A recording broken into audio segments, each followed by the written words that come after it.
Hey everybody, this is Rydo and we're back to another recording of Hearthstone. Today is Friday, June 7th.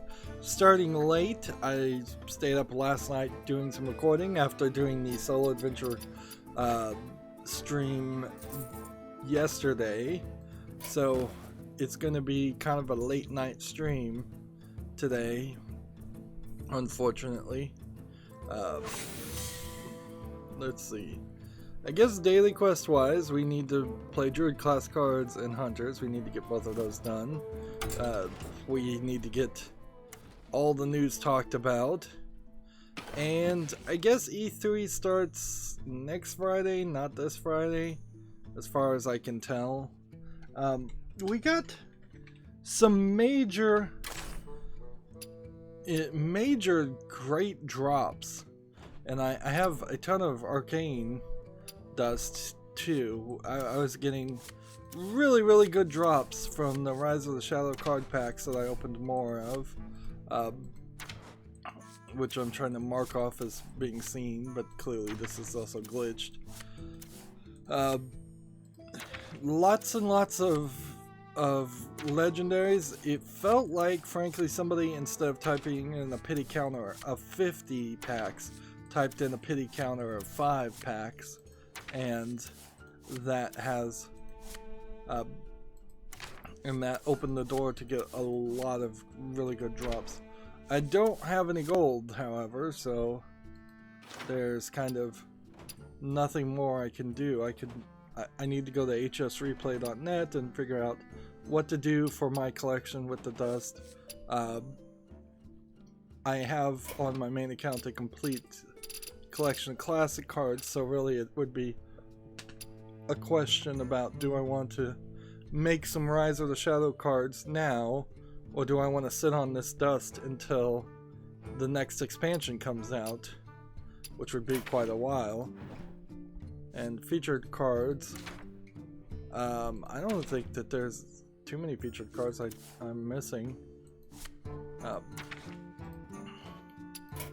So I probably would not use that as a guide. It's odd that the Tavern Brawl is still going. Tavern Brawl ends in 3 days. Why is the Tavern Brawl still going? Wow, it seems like they've decided to change how the Tavern Brawl works so that it is always available, which is a smart move, quite frankly. They should have been doing that from the beginning. Yeah, it makes a great amount of sense to always have that happen. And we're at rank 18, and I kind of don't want to lose that, but I guess I have to play anyways. And I have a ton of RAM being used, so I need to close tabs. I went through games on the fall list starting with the letter M, so we are at the halfway point. I must protect the wild. We're at like the halfway point of where I need to be to do all the letters. Although, quite frankly, there's probably longer episodes ahead with T and R and S. You can probably tell already that I'm not very awake even now, and it's been a couple hours since I woke up. I woke up, yeah, I guess around 5, so maybe it's been only 1 hour. I got a lot of views by live streaming the expansion, by the way. Probably my best viewed video in a long time, and in reality it's probably not even that highly viewed. Perhaps the Vox Adpocalypse, as people are talking about it, might have done some good for small time YouTubers that aren't caught up in that, as bigger channels are getting demonetized. Also, YouTube, for me at least, is doing 2 ads in a row, and it is super annoying. YouTube in no way has enough variety to be doing 2 commercials in a row. Particularly when you're just breezing through videos and you'll watch a 10-minute video, and in that after that 10-minute video, there's 2 ads that are the exact same 2 ads you saw before you started watching that 10-minute video. So it is getting ridiculous. And I can't help but assume that showing 2 ads in a row on a YouTuber's video is not doubling their ad revenue. It may be increasing it by 1.75% or something like that, but I doubt it is an even double, so you're probably getting screwed in the long run. As a content creator, as much as the consumer is getting screwed, you're probably getting screwed in the long run as a content creator regardless, because you're, for some percentage, increasing the chances of people not willing to watch your show, watch your video, because of the long ads in front of it. So yeah, YouTube is deflating. I've heard people say that YouTube, it's kind of a tinfoil hat theory that YouTube has been playing this long con, or they might be playing a long con, where they're trying to convert YouTube into something like Netflix, which in no way would ever work. I mean, YouTube's Red's premium content is not, most definitely not enough of that around for something like that to happen. And there's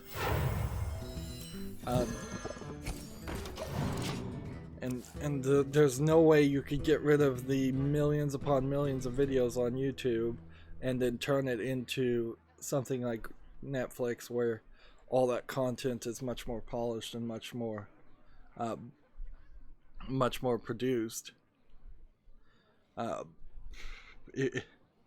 That being said, I'm not sure what YouTube really will look like at the end of all of its actions, because it is seeming like it will just get more strict and more restricted, and just try to be more and more family friendly. But I don't know how they can really pull that off without losing 99% of all the content that they have. If I play this, that should work. And then if I play this, it should work.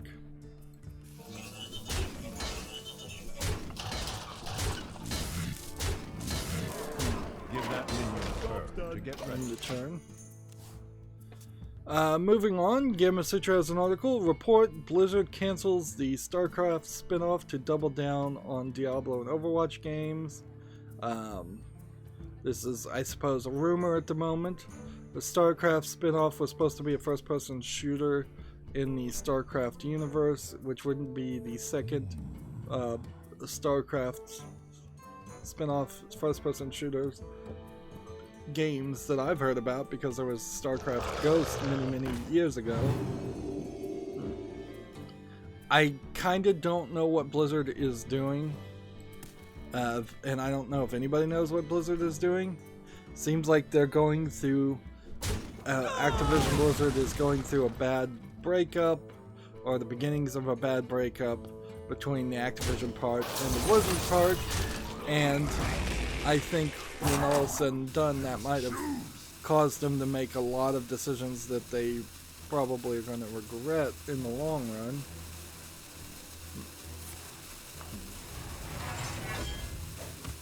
Let's see. At the end of your turn, cast a spell that you've cast this turn. Targets are random. So I could do this, or yeah,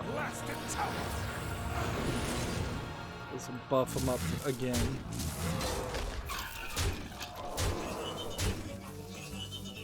This one won't have it cast a spell on them. At least I've never seen it work that way. Oops. Well, that was an interesting turn of events. I didn't think it would work that way. Gamatsu has a article, an emotional action adventure game, Waking, announced for the Xbox One and PC. See if there's a trailer here. Announcing your game a week before E3 seems like kind of a weird choice.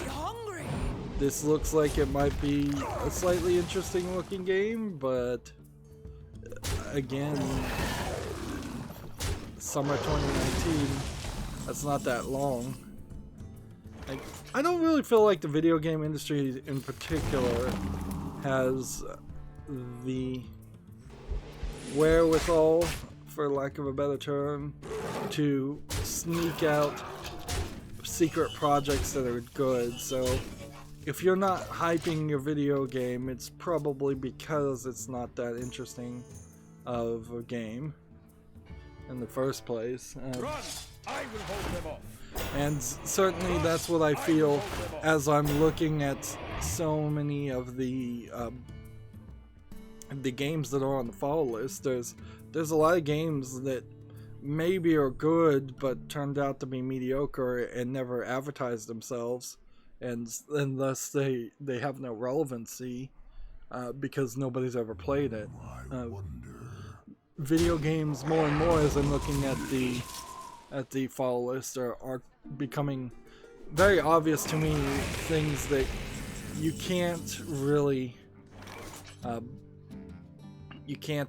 ever have faith in, for lack of a better term, or you can't sneak out a game that people have never heard of before and make it a indie, an underground classic. There is no underground classics when it comes to video game, pretty much. I would have thought that the death rattle to summon 2/2 Treants would have happened twice. It seems like it would happen twice, so why did it not happen but once for that minion?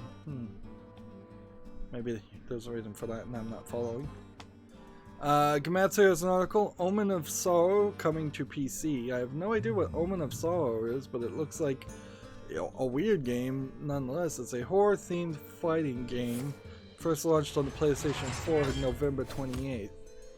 Okay, it's coming to the Epic Games Store for $19.99.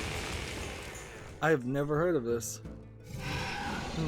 Well, you can definitely tell why I've never heard of this, though. It was a PlayStation 4 exclusive. I don't have a PlayStation 4. And it's now going to the Epic Store, which that's interesting. There might be a small bit of good that the Epic Store does for PC gaming, in that it might pay some companies to come to PC, and then inevitably when the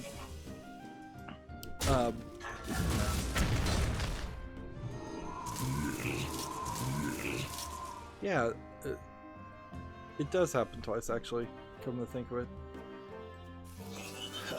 Inevitably, when the Epic Store fails and these game developers have made PC ports, they will almost certainly have to come back to Steam to try and sell their product and make some more money off of it. So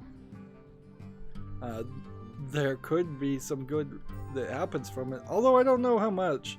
And Omen of Sorrow might be a great example of why that shouldn't happen, because I bet Omen of Sorrow is not that good of a game and didn't really need to come to PC. And of all the fighting games I'm considering playing, I doubt Omen of Sorrow is going to make it into the top 10 list. Mortal Kombat 11 didn't make it off the fall list to the wish list even. Since I was covering games starting with the letter M, yeah, Mortal Kombat 11, just like too many problems, irritated its audience too much. I couldn't imagine myself actually playing Mortal Kombat 11 without complaining over and over again with the bad grind, unless that's been fixed now, with the bad costume design, for a short way to explain it. So yeah, there's certainly some stuff going on with it that, in fact, really when it boils down to it, I don't think I'd cover any of the Mortal Kombat games. Maybe 1, 2, or 3. Or maybe even 3. This be our neck of the woods. Should be able to win here. Got one. For the wild. But he can always get 2 armor, so... next we have a game on Steam, Combat Helicopter VR Surgical Strike. This is clearly a VR low effort helicopter game. I don't know why you specifically would need this to be in VR, and the graphics just don't look that good, so well, in motion they don't look that good. Maybe these still images are a little deceptive.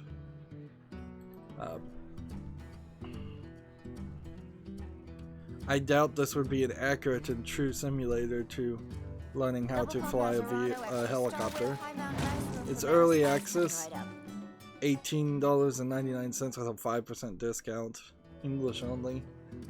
Yep, nothing of interest. It's the life bars and stuff in particular that aren't well polished. 7522 treants, and then that, and that, and then the turn. Next we have a game on Steam called Astrogenesis. It would be dishonest to say that most of these games coming out today are probably bad. It'd be dishonest to say anything other than most of these games are probably bad. This looks like an asteroids shooter clone type game. It looks awful. It's 59 cents discounted, English only. How many achievements? Way too many for 59 cents. So yeah, there's nothing there of interest. What is happening a lot are TechRaptor in particular. TechRaptor and other sites are predicting what's going to happen at E3. That's not something that particularly interests me too much, so I haven't been opening those links. They're making lots of pages like predicting what Nintendo will announce, what Microsoft will announce. For me, this year, my plan, and I've said this before, but I'll say it again, my plan is to kind of take a vacation during E3. I'll probably be recording other footage for other stuff, but I'm not going to live stream the E3 live streams and spend hours and hours looking at hype videos. Really, a 3-hour presentation from Microsoft, really you walk away with like 5 teaser trailers of games and nothing else. So it's not an efficient use of time. It's way easier just to have TechRaptor or Gamasutra or Gamatsu just tell a recap video after E3 happens and just mention the games that have been mentioned, because that's pretty much all that matters. Is at E3 somebody mentions it or announces the name of a game, maybe they give a release date, but usually they don't. And then those release dates are very often not followed up on, or they're delayed, or they're not mentioned at all. So you're not getting any real facts or any real news to act on. You're just getting hyped, and we don't need the hype. There's E3 for a consumer, quite frankly, would be the best time to catch up. When E3 happens, you're about 6 months away. You're about half a year away from the Black Friday, Christmas holiday season, when the AAA games start coming out fast and furious. So now would be the time to catch up on AAA games that came out in 2016, well, not 2016, but 2018 or earlier, and make this the time to take a vacation instead of watching the streams. And this really isn't even a thought or a statement that E3 is dying and old E3 was more relevant, which is also an argument you could make. It's just the reality of how E3 has always been, is that it has never given any actionable information, other than maybe save your money, but you should always be saving your money for the next big game. Purchasing decisions are kind of close to impossible to be made based on E3 information anyways, though, because those release dates that are announced, the few that are not trustworthy. So yeah, as a streamer, as a YouTuber, as somewhat of a games reporter, my best bet is to be more like what I'm suggesting consumers do, which is just having focusing on accomplishing more with your hours than watching presentations.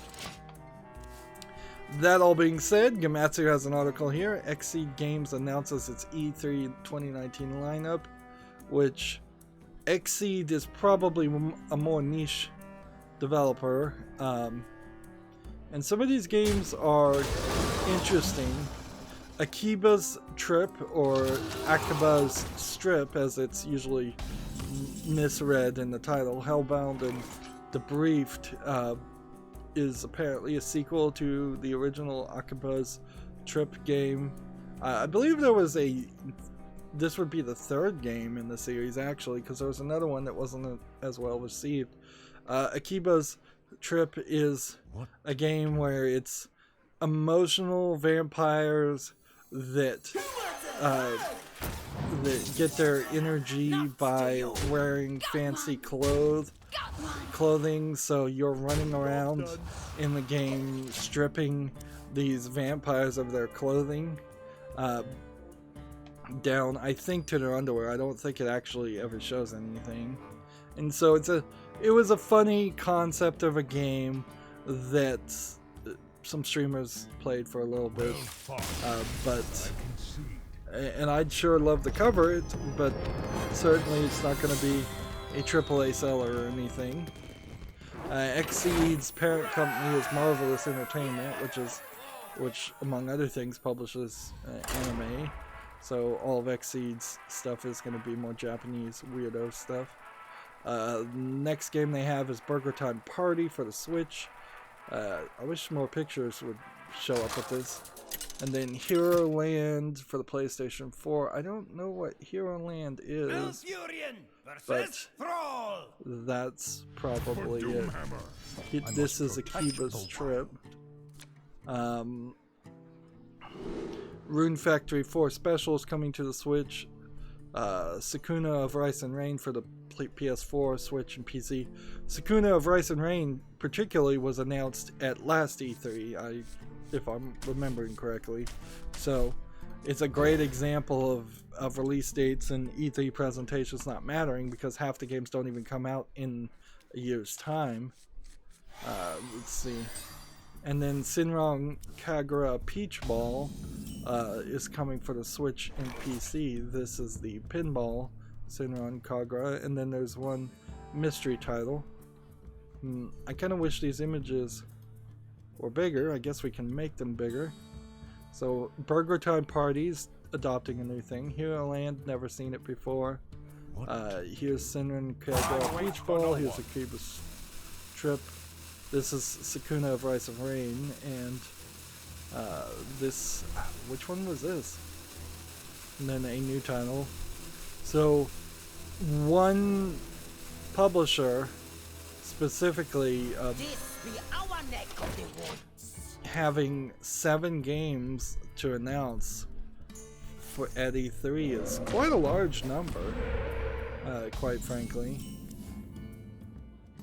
And I guess with that announcement, this is the first instance of Sakuna of Rice and Rain adding the Switch as a version that was available. Before then, I guess it was just gonna be on the PS4 and the PC. That's what Komatsu's next argument is. Nuts to you.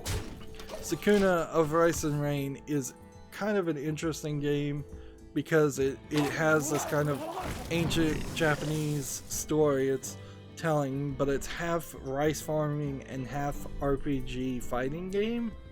So it's kind of doing like Stardew Valley, or at least on the face of it, it seems like it's gonna be Stardew Valley with lesser elements. At least it seems like that. And I'm not sure how well I could really like that kind of game. Maybe there's a way I could learn to love that. But Job's done. the thing I would think is that you would very quickly, as a mini game, collect and plant rice and use it as a health power-up or as a currency. Certainly rice was used as a currency in the old days quite a lot. But I wouldn't want to see it be something super annoying or something you have to do a lot of.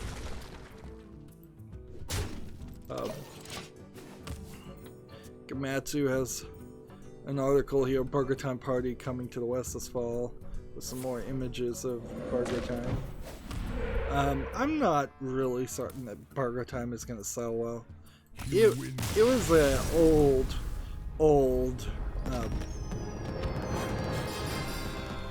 like really old arcade game that there's kind of a reason there hasn't been any new Burger Time games in decades. I guess I'm winning a win streak and still need to play Druid cards. Komatsu apparently decided to put out a separate article for every one of the recap articles. So Hero Land is coming to the West in 2019. Hero Land, I'm not sure I like this art style at all. I must protect the wild. I kind of want to see some more of these gallery images. Yeah, it looks like it's just an RPG thing. So you have to click next up here, I guess. Yeah, it seems to me to be just a pretty standard RPG style game. Right.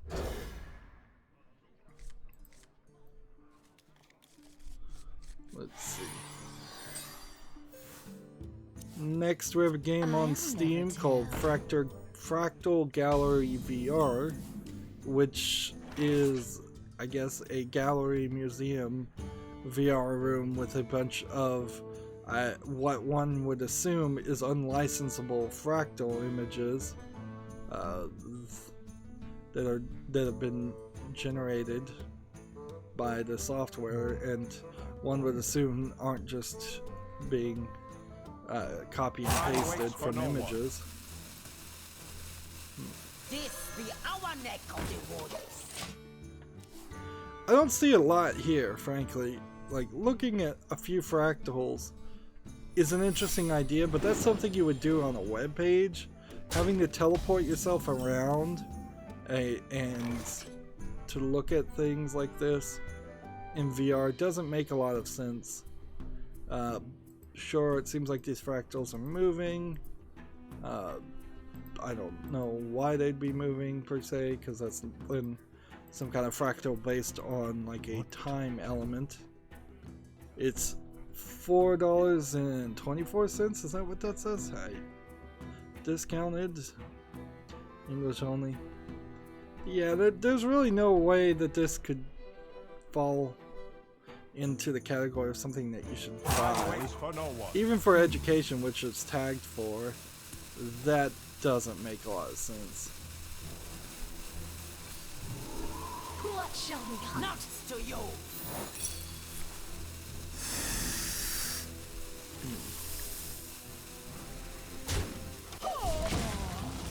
Yeah.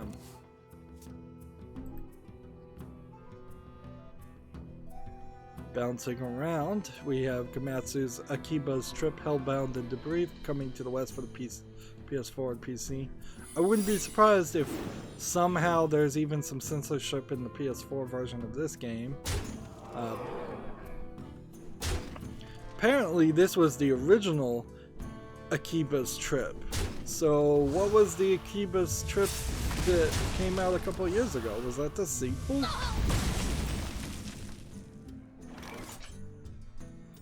It originally launched as Akiba's Trip Plus for the PSP in Japan in 2012.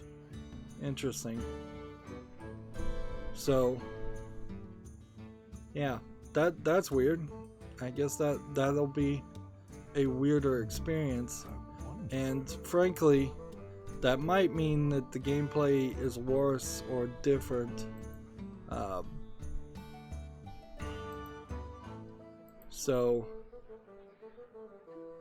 I guess if I ever get around to buying Akiba's Trip, the sequel, now that I know it's a sequel, I will probably want to play them in the order that would be chronological. Time waits for no one. There we go.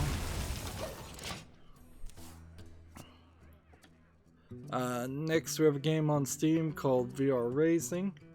I think you'd instantly get motion sick using a VR headset inside of a car racing. I think very few people actually could race in a race car without getting motion sick or dizzy or crashing a lot. So this probably would be a great example of something that just highlights the reality of the situation instead of the fantasy of the situation. This is early access for $10.04 discounted for a VR game. That's a little too expensive, particularly when you're talking about a racing game. So I imagine there's very few cars, very few racetracks. I'm not sure if I should give this any more consideration than that. Like, what I'm seeing is definitely not impressing me, and I really don't think I'd want to play a racing game in VR. Inherently, that might be the truth for a lot of VR elements. Darn it. I should have attacked first, because this is probably explosive trap. Time waits for no one. Yeah. Yeah. I think that really comes down to a lot of the issues of VR is that there are probably a significant amount of games I don't want to have that experience in.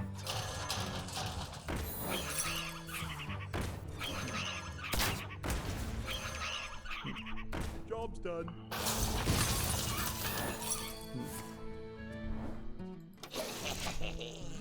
TechRaptor has an article, Stadia Connect recap, games pricing and launch details. Stadia had a much better second presentation, I would say, in which they've actually announced games. Baldur's Gate 2 was announced, teasers of other games like Mortal Kombat 11, Tom Clancy's Ghost Recon Breakpoint, The Division, a new game, Guilt, which is a new game from Tequila Works, Get Packed, which is a couch and online co-op physics-based game. Here's Guilt. I don't think I actually saw this because I really didn't watch the presentation. I've been super busy. The thing to mostly take away from this. It seems like Guilt is a horror game where you're playing as a little girl, a cartoony little girl, which I don't know how well that's going to work in a horror game. Is it more of a hide and seek style game? I think it probably is. I might add some more gameplay elements to it though. The thing I would take away from this is the takeaway from the Stadia announcement in particular is that there really isn't a lot that you could do right now with it. The first year, if you want to use it, you're going to have to get the foundation purchase, which I think is somewhere around $350, the foundation pack, and because of that, you will be able to stream, if you have enough internet, at 4K potentially. 4K 60 frames per second, but you also have to buy all the games too. There is going to be like a Games Pass service, but it's not coming out in the first year. There is going to be a free base service, but if you don't get the Foundations pack, they're threatening that you more than likely won't be able to reserve your username, because there will be like a gamer tag that assumedly people are going to try and squat on. They're heavily encouraging people to squat on usernames, quite frankly. So I don't really see a lot of reason that this is going to succeed in the first year. And if it doesn't really succeed in the first year, then the first year really is just a year-long beta, and that's really what it feels like. And I imagine by the time the free base service comes out, it's not going to be something that is well conceived or preserved. And inherently, Steam could try to do the same thing for a lot of their games right now. Like, if Steam just ran up instances and streamed a lot of the low-end games that were on Steam, so you didn't have to download them and install them on your computer, they could get, I think, at least 40% of every game on Steam to run that way pretty easily. And it would probably help them quite a bit. Shall bring victory. So the only thing Google is offering is Google's backend, and with that comes the caveat that Google has a long history of abandoning projects. Here's the game Get Packed, so we can kind of see what this is. I think Stadia, probably not the best name either. Interesting it's not being labeled as Google Stadia. Yeah, this seems just like a silly physics game with no real play. Nothing of interest. And then according to the Google Stadia support page, there's Assassin's Creed Odyssey, Borderlands 3, Darksiders Genesis, which was the game that was announced, and we'll talk about that. Destiny, Doom, Doom Eternal, which is the sequel to Doom. I keep getting it confused with Diablo Immortal.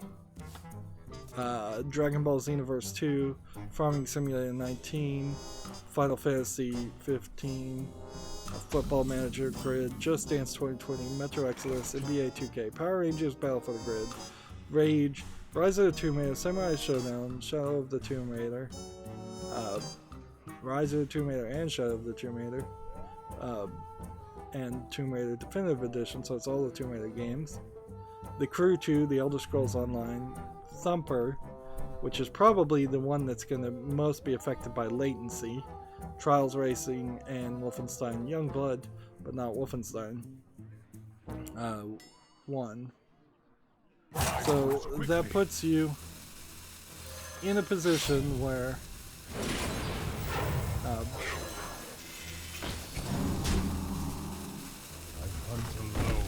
hold on to this.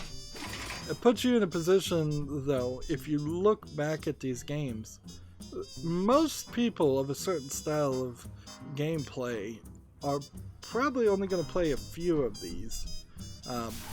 If you're into Assassin's Creed, you might only play Assassin's Creed. If you're into Borderlands, you might only play Borderlands. If you're into Doom, you might only play Doom. But if you're into fighting games and you don't want to play Dragon Ball Xenoverse 2, which is not the good Dragon Ball Fighters game, then the only other fighting game is Power Rangers Battle of the Grid, which is not that good either. So you're set if you want first-person shooters. You're set if you want to play the Rise of the Tomb Raider series. But if you just want to play NBA 2K or FIFA, which FIFA is not even here, Football Manager is, or Farming Simulator, there's barely one game that falls under the category of being something that would interest you.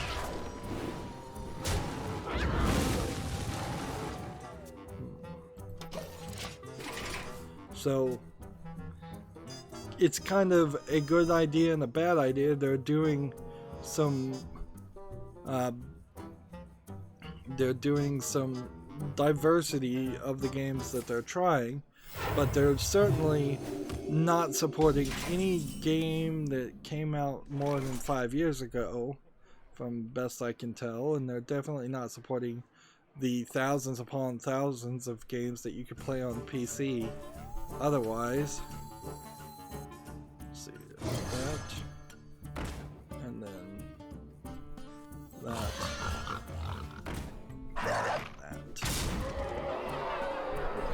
I think we can go ahead and attack. The Stadia Pro subscription will cost you $9.99 per month, which breaks it down to about $120 a year for that. Or you can get the Founder Edition bundle, which includes the limited edition controller. I don't know why it's a limited edition controller. That makes it very little sense. Fall through your beasts, keep them all.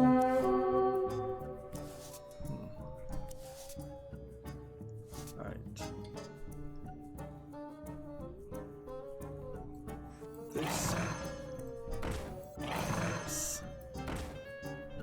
And then that should allow me to hit this, and then that. Seriously? That's not going to win the game for him, though. So the Founders Edition comes with the limited edition controller, a Chromecast Ultra, which is what you would need to stream at 4K to a TV, and 3 months of Stadia Pro, which does not cover a year by far. So in reality, anybody that buys the Foundation Edition will get 3 months of Stadia Pro and then have to buy 9 more months for $10. So it's an extra $90 on top of this. So the Foundation bundle is selling for $129.99, but actually add another $90 on top of that so that you can actually use it for the first year, which will be the exclusive year.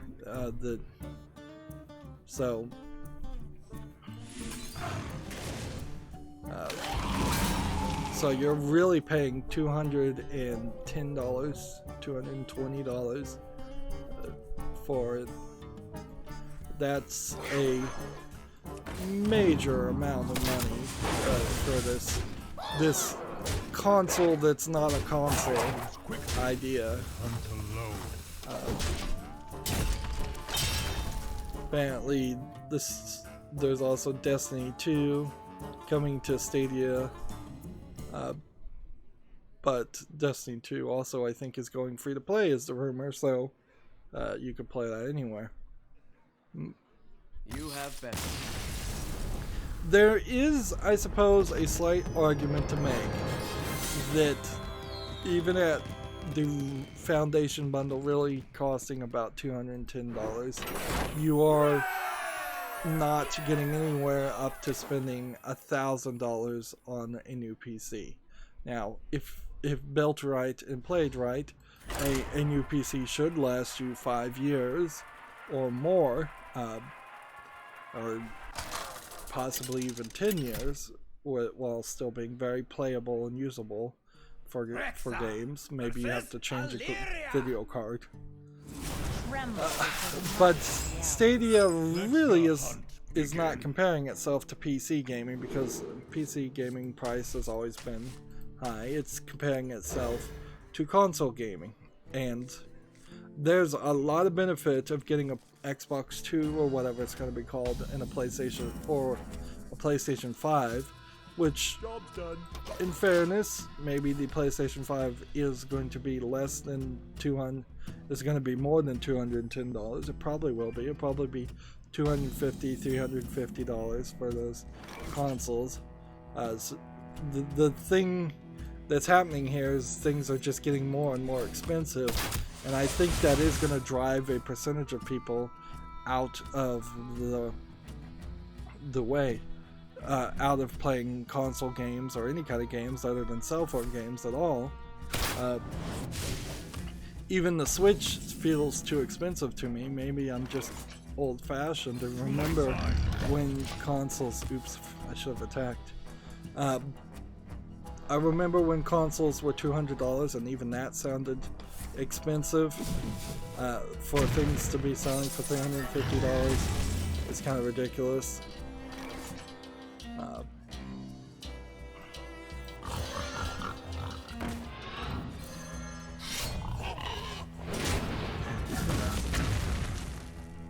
Let's see.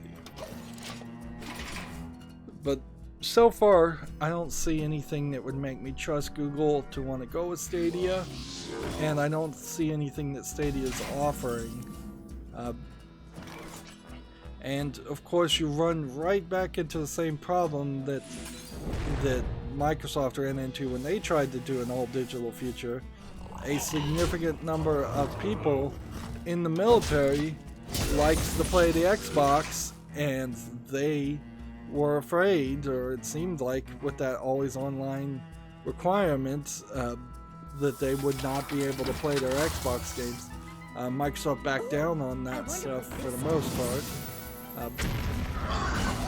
There's still a significant number of farmers and people outside of cities in the United States. The United States is a very big country that do not have a consistent enough, good enough, or cheap enough internet to make that argument that it is a smart idea to stream games instead of buying games. I could easily, if I was living outside of a city in the United States, for example, I could easily go inside of a city once a month, go to a GameStop, buy a bunch of used Xbox One games, and it might be $200 or $300 worth of games, but then I could take them home, install them, and potentially play them offline, even if there's patches that have to be downloaded and things like that. That's still less stuff than really is needed to be done. Or, I could, it would be kind of silly, but I could bring in an Xbox One to a city, connect it to like a Wi-Fi at a Starbucks, have it download all the patches and updates once a month, and then go back to my farm, to my out in the country house. With Stadia, you don't have that opportunity at all. You have to constantly online. The second you lose your internet connection, you've 100% lost the ability to play games, and quite frankly, that is the point. More often than not, that I would want to be able to play console games is when my internet goes down. I live inside of a city, and I have pretty good internet and it's pretty stable, but still once every 2 or 3 months there is a day where the internet is down for the entirety of the day, and at that point I'm either doing Lego or a jigsaw puzzle in real life or something like that, or and that, so that's not really the way I would want to put more eggs in one basket.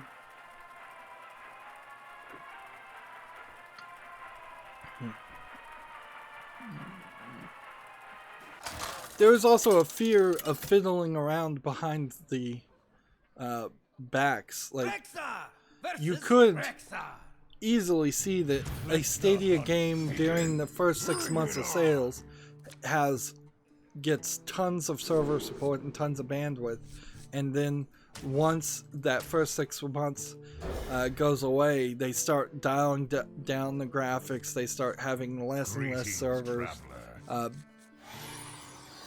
I wouldn't be surprised if it is almost certainly a situation where the game developers and the publishers are paying for the Google Stadia servers, and I would not be surprised. We've seen it thousands of times where publishers have just said, oh, we're taking the servers down, it's not worth our money to keep this game up, or we're reducing the number of servers. And so I don't think Google Stadia is solving that greed problem, really. Moving on, we have a game on Steam called Bigfoot: The Secret Life, which is a terrible student project platformer game. Nothing of interest here. 59 cents, English only game. I think we'll have a decent number of these come out. Let's do this.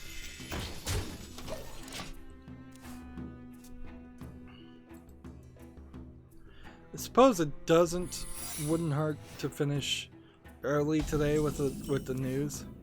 It is also worth mentioning that the GameIndustry.biz finally peeved me enough that I decided to mute them, and I'm experimenting with that. They decided to bring up Anita Sarkeesian, the person who always was and always should have been treated as irrelevant, yet again for no reason. And they certainly were pushing hard and fast for the Vox adpocalypse.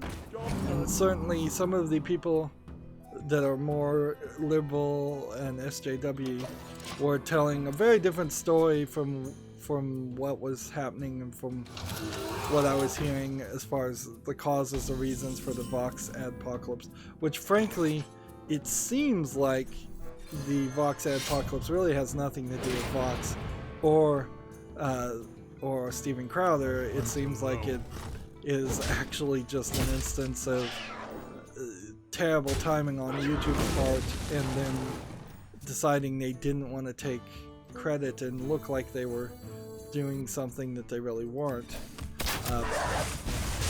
What I suspect, or what it feels like, is that they had a list of things that were going to get demonetized, and they sped up the action to demonetize it to make it look like they were reacting to Steven Crowder.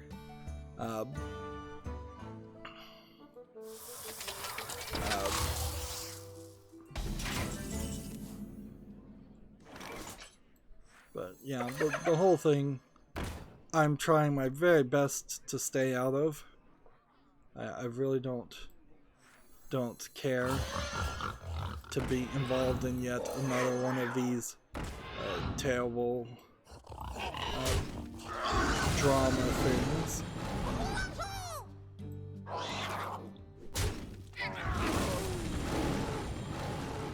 Right, I'm gonna go ahead and attack this, and then I'm gonna attack this.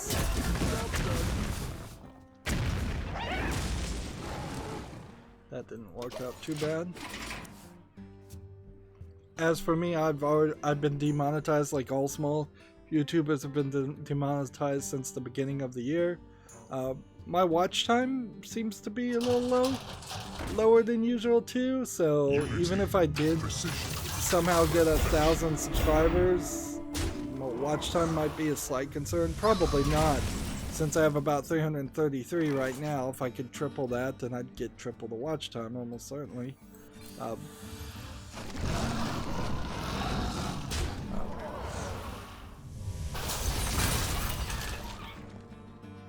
So yeah,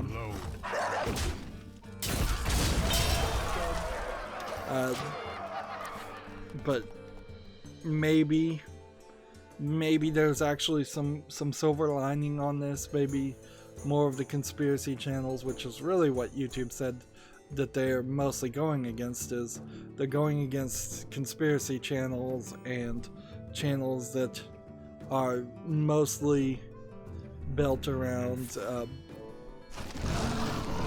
built around covering drama. I did hear about Subscribestar. Maybe I should make a Subscribestar. That way it doesn't revolve around PayPal. I don't know if that really changes much. But yeah, nobody's ever taken me up on the Patreon offer, so I don't think I just don't think I have enough subscribers that or one rich subscriber in particular that wants to fund me on a monthly basis. That would be ideal, the scenario certainly to do, is get away from any idea of making any money from YouTube and simply using YouTube as a platform. There is a fear in the back of my mind, even as a small time not monetized YouTuber, though, that they won't eventually just come back and say, you know what, we're just gonna delete all your videos. Like, we're not gonna be the hosting service that we've been for 10 years.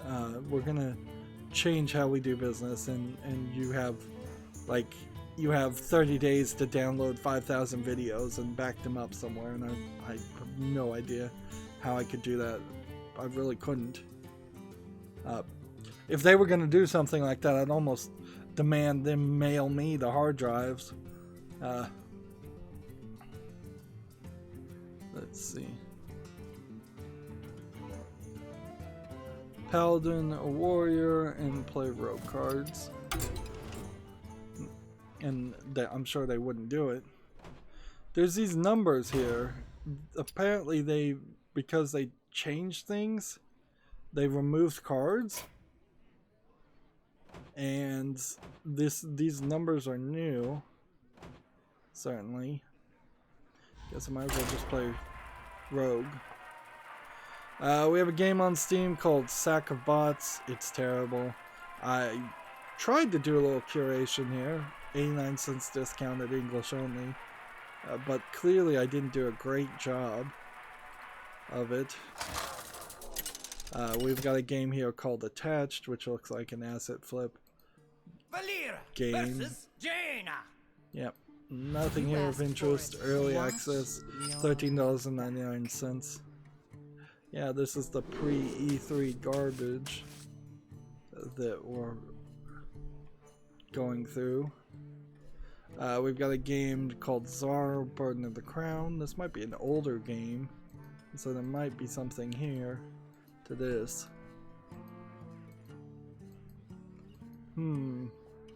Real-time strategy game for $4.99. I guess I'll be really generous and put that on the follow list. Next we have a asset flip horror game called Ghost Stories, which is of no way visually interesting. $3.74 discounted, English and Russian. Like, this is the year, certainly. Well, not the year, this is the time of the year to release terrible games, I guess.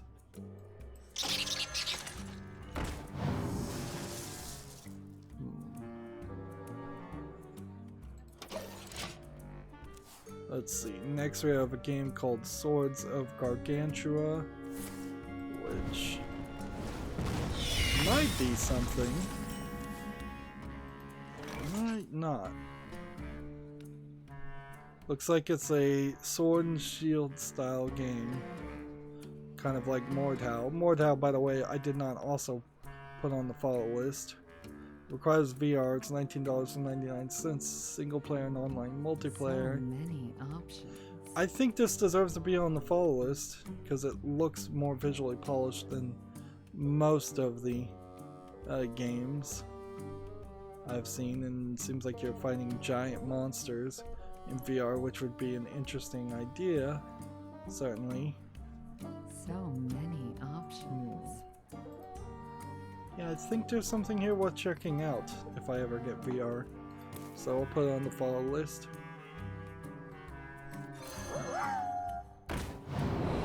Choose soon. Let's see.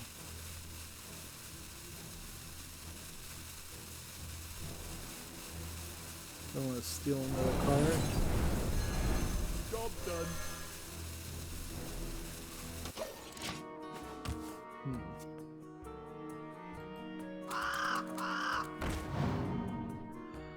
Next we have a game here, a visual novel called Past Taken, which I don't know if I really like this animation style. Like, this looks like terrible anatomy drawing. Just the eyes are way too high up on the head, nose and mouth are way too small. This is clearly an attempt at animating something and drawing something, but it's kind of a failed attempt. It kind of feels like sometimes when you look at these games, it's free, so I guess the price is right. English, but no full audio in English for a visual novel. It kind of feels like they're getting high school kids who are in art classes to draw some of these things, and I guess that's probably because the level of quality for art that is taught in the United States or in the West is probably pretty pathetically low. Or it could be the case that real artists have other opportunities and don't make visual novels, which also might be the case. Let's see. Deal 2 damage. Add some lackeys.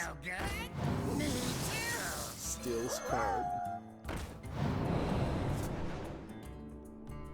Attack. Hey, lights out.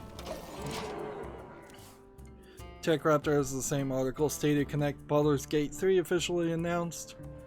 I'm not particularly hyped for Baldur's Gate 3 because Baldur's Gate 1 and 2 have just been kind of sitting on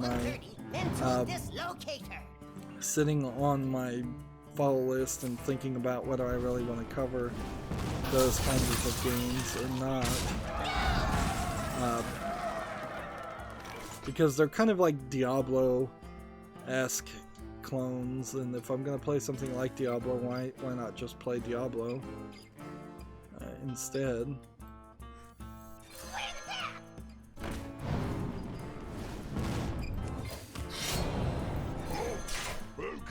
Here we go. Let's see. Hey, lights out. Play control there. Let's see, Gamatsu has a separate article. Tequila Works announces guilt for Stadia. I so far have yet to see anything that is an exclusive for Stadia that really feels like it will be an exclusive for Stadia when it comes out for very long or any time at all. I seriously doubt we're gonna have the Epic Game Store issue occur a second time because I don't think anybody would be that dumb. Do we have... I mean, I could do this, and then I can do this. Here I can we attack go. here. I can do this. And I can do this. That doesn't do anything.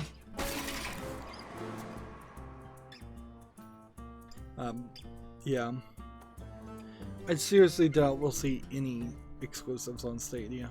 My calculations are That flawless. would be very risky. And if we do see exclusives on Stadia, they're going to be like the same the exclusives we see for they're going to be like the exclusives we've seen for Discord, or in the sense that they'll Time's up. Let's do this. not be much of anything. Alright. Hit this. Hit this. Here we This. And play that. Master of magics. And do that. Next we have a game on Steam called Overcrowd, a commute 'em up, which seems like it's just a commuting strategy game. Visually it's uninteresting. It seems like there's not much of a play field here either, so they're calling it a tactical management sim, is I think what it's been called, and yeah, I don't see anything here of any interest. Early access, $16.99. So yeah, moving on.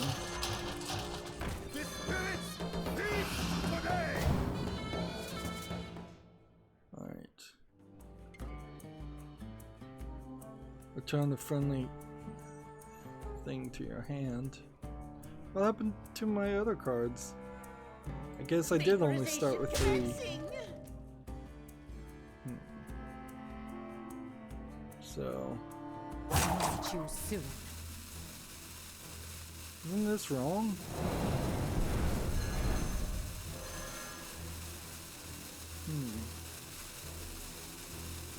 Here we go.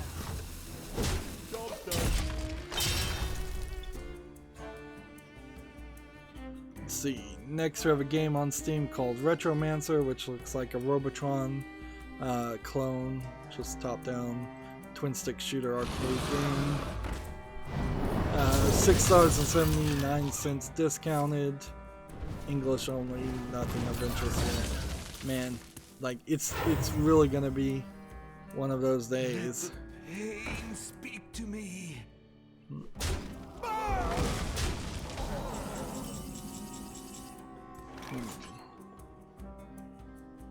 Right. What if we were to steal a card?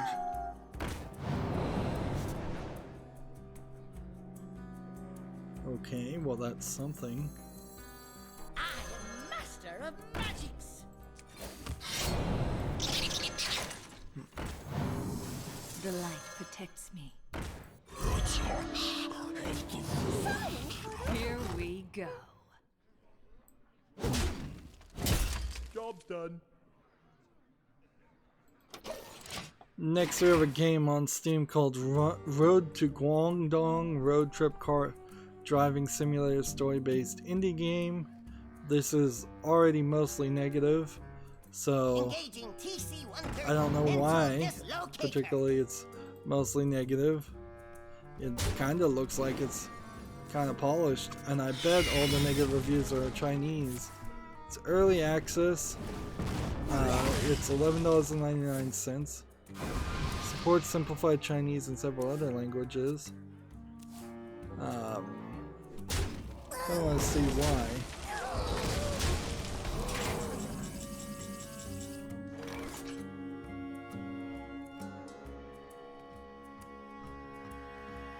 This apparently is from the same developer that made Jalopy, and so they were thinking this would be Jalopy 2. Let's see. The game is not really that interactive and is rough around the edges. There's more dialogue from... I can't read any of this anymore. I'm gonna have to just larger zoom everything now. Jalopy, things that made Jalopy good minus things that made Jalopy good equals Road to Guangdong. Okay, so apparently this is from the developer of that game and they didn't like it. I'm not sure I even would want to play Jalopy 1, so let's see.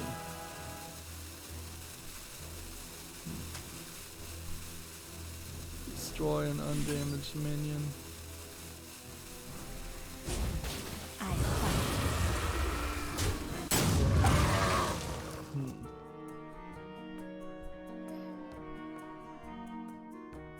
So they definitely snuck out that game while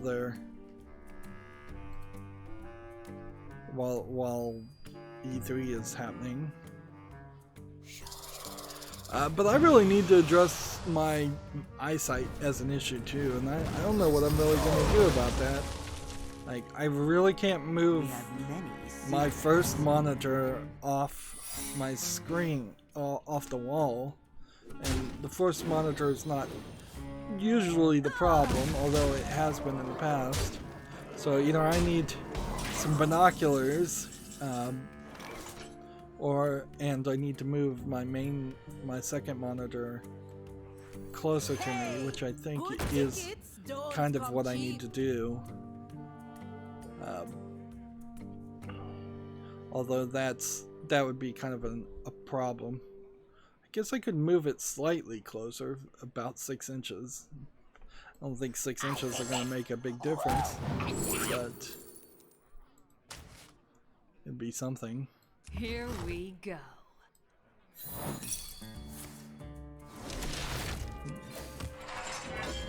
Job's done.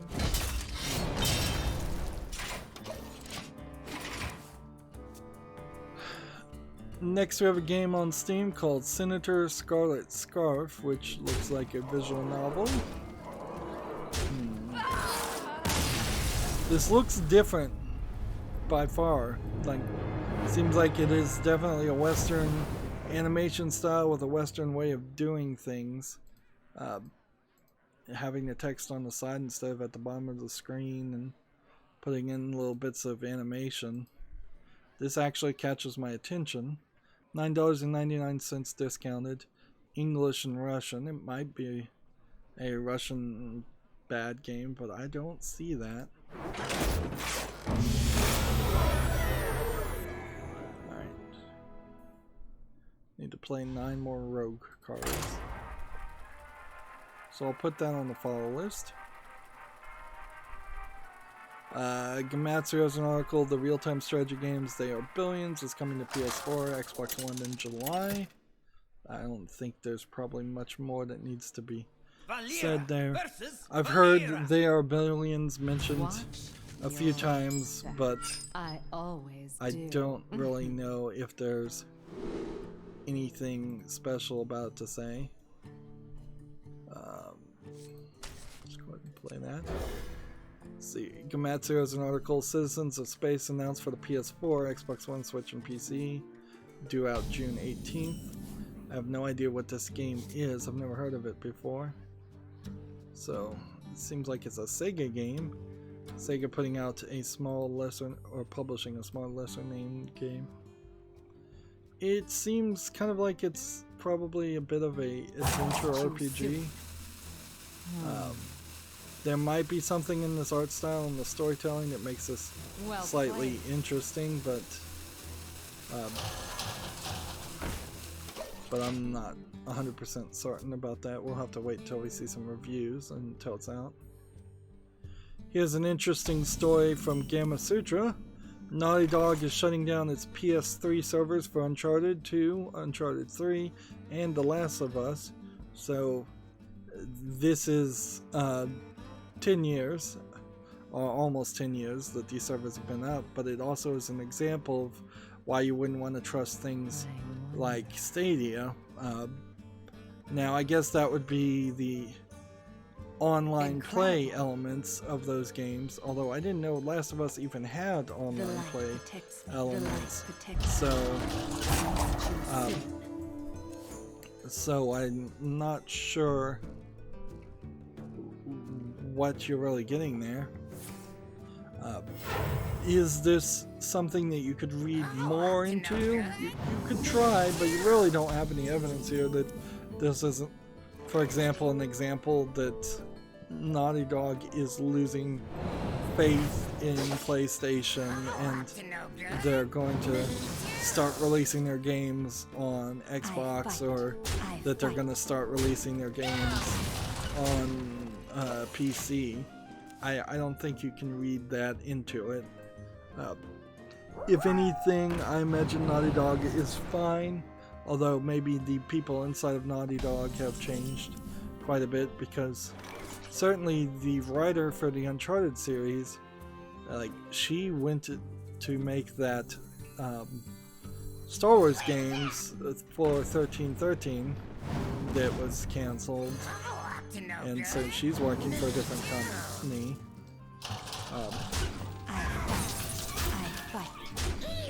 Which probably means if there are any more Uncharted games that get made, they'll feel slightly different.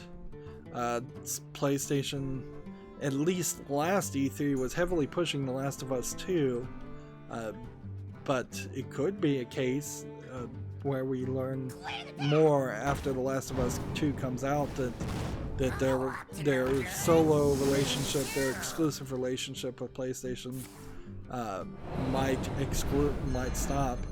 I wouldn't be surprised if Uncharted and Last of Us all ended up on the Epic Game Store, since so many other games are going that route, looking for better deals.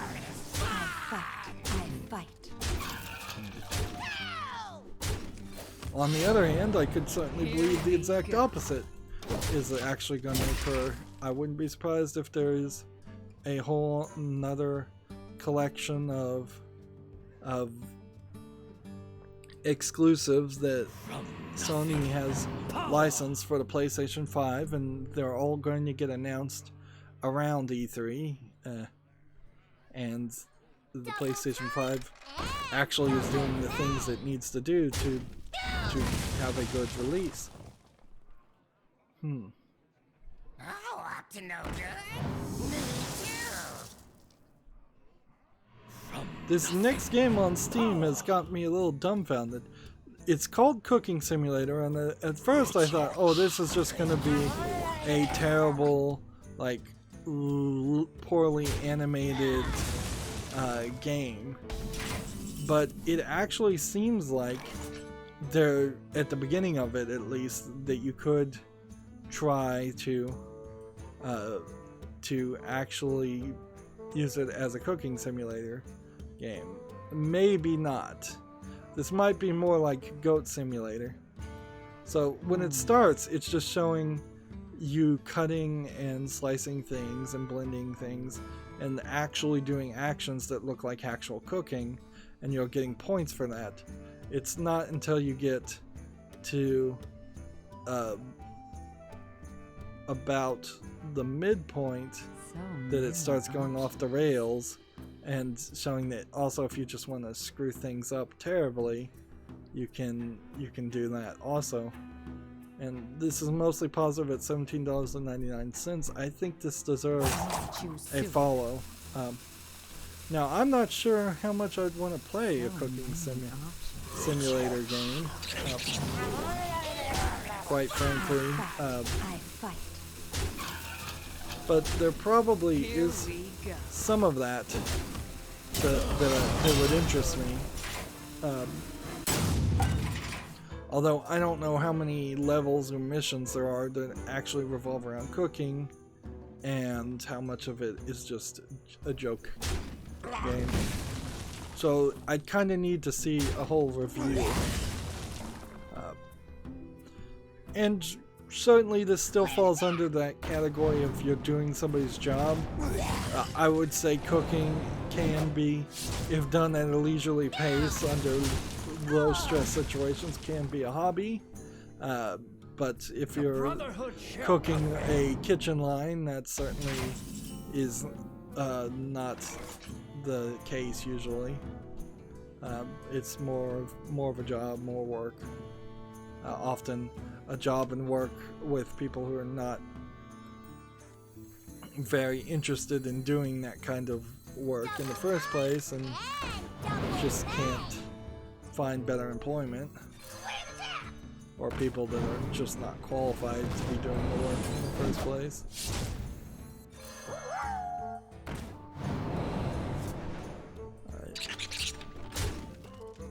I fight. Here we go. Alright, we've got a victory here.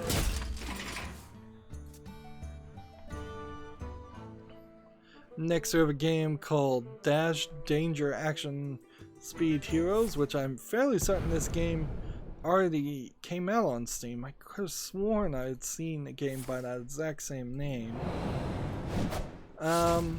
Despite the screenshots not loading. It's early access for $14.39 discount. It says it has full English files. I don't see anything here particularly interesting to me at all, so I don't think this needs to be on the follow list. Well, I would have had a little bit of trouble if I didn't have good old Leroy Jenkins.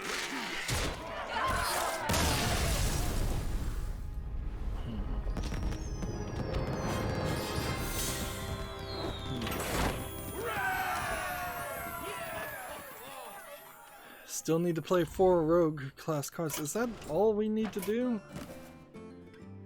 Also need to win a paladin, a warrior game. Tech Raptor has an article here. The Padre review. You're mostly alone. It's dark. Let's see.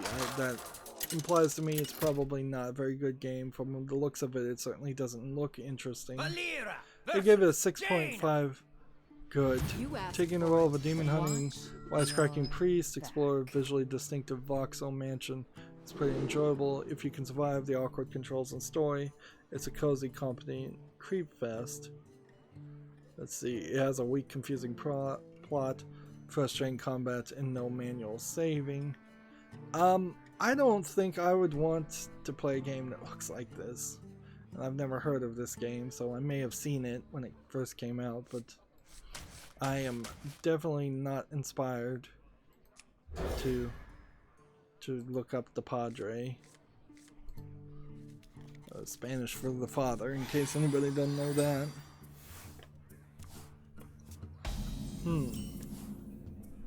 Interestingly, we have another game called Gore Melee, which seems like it's a 4-player versus 4-player melee style game. Requires a controller. It doesn't look particularly interesting. So many options. The light could choose soon.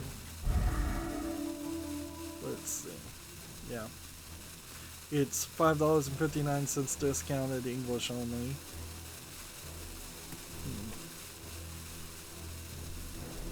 Let's see. Tech Raptor has the Pokemon Direct recap for 6/5/29. Sword and Shield release date confirmed. A new character was shown in from Sword and Shield. New Pokemon was shown. The new region is expanded on. Things like that. Nothing of real interest unless you're big into Pokemon, and if you're big into Pokemon, I think the main thing you take from it is, yes, it's a new Pokemon, yes, you probably want to play a new Pokemon game, if you're a fan of Pokemon. This Sword and Shield in particular seems like a good one. Gamatsu has an article, Asphalt 9 Legends is coming to Switch, which looks like a racing game. Apparently it was a Microsoft Store game originally. Yep, does not look bad for the racing game. I think we might end early today, so I'm trying to kind of burn through all the news, and there may be a decent number of games I just skip over. That's the card I wanted to play. Here we go. Gamatsu has an article, The Fascinating World of God Wars, The Complete Legends. This seems like an opinion piece from Gamatsu, which makes no sense because Gamatsu has been very good about not putting out opinion pieces and just reporting news. In a weird way, that kind of says that Gamatsu is a lesser quality news source because they don't put out opinion pieces. Here we go. Let's see if this works.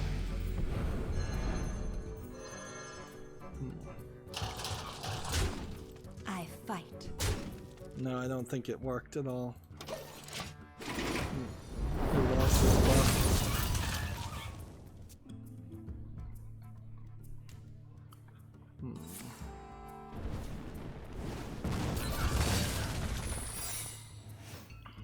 Gamatsu has Omega Labyrinth Life and Labyrinth Life Japanese box art.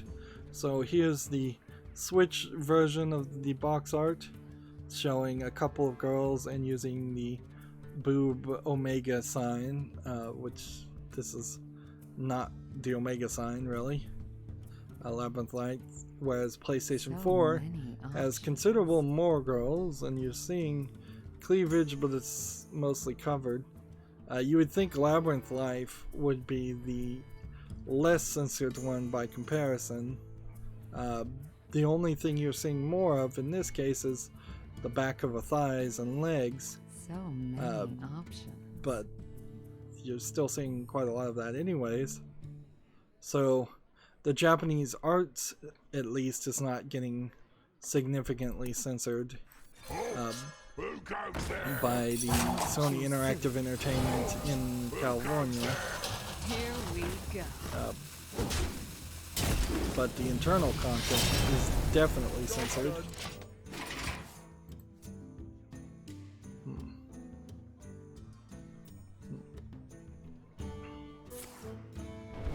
Let's see. Next we have a game on Steam called Ordeal of Princess Heiress. It looks like it is a RPG game. Maybe a little RPG maker. Maybe I want to give it a little bit more of a chance though. It's tagged nudity. See that female protagonist. $11.99. It's from Kagura Games, which seems like somebody that I think has published some other things. Let's see. Their name sounds familiar, but that could mean a lot of things or nothing, quite frankly. Desperate seas I roam. Here we go.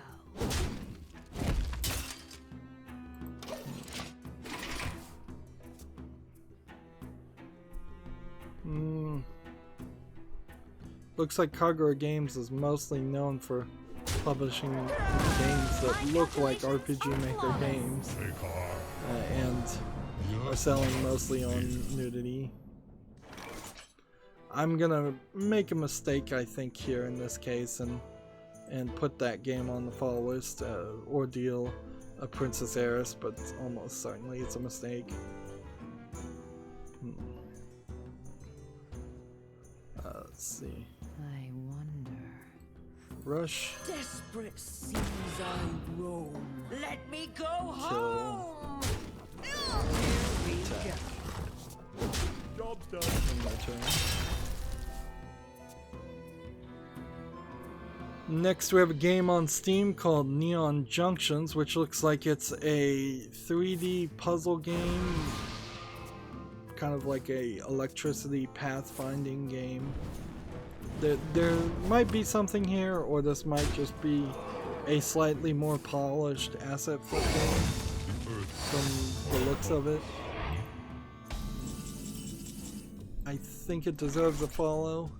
$3.39 discounted English and Russian. Yeah. Again, maybe just a slightly more polished, low effort game, which I guess at that point would put it more in the category of being a medium effort game. This guy's toast. But yeah, I'll give it a follow. Next we have a game on Steam called Mahjong Infinity, which just looks like Mahjong Solitaire. There's been hundreds upon hundreds of these. The good news is they don't make more than a few of these per year. It's $3.99 in English only. I don't know why it'd be English only in particular. But yes, it's not anything other than Mahjong Solitaire. I've seen it thousands of times before. And not interesting, not good enough to make it to the follow list. Next we have a game called Pixel Noir, which looks like it's a isometric adventure, maybe RPG elements, yeah, game. This feels a little retro in a way that I actually think might be good compared to so many retro games that are bad. It's early access, it's $14.99, it's English and Spanish from Spain. I want to give this a follow. It probably won't make it to the wish list. It's kind of nice to see any of these actually have even a slight chance of being This guy's toast.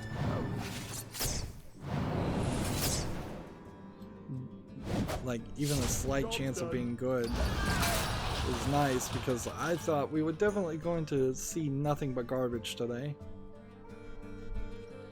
Next we have a game called Mobler, M-O-B-L-E-R, which seems like it's a platforming game in 3D while things are falling downward.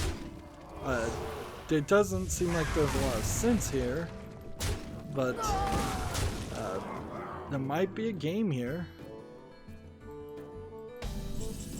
See, it's free to play, so I'm gonna give it a follow. English only. I think this might be a student project also, so that might affect my desire to cover it.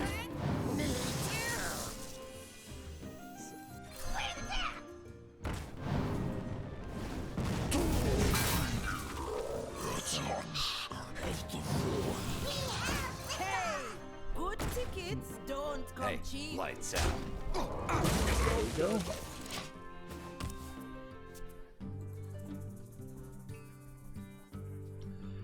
Next we have a game on Steam called Devil Catching Bees Underscored, which looks like an incredibly low effort student project and in no way should be allowed on Steam.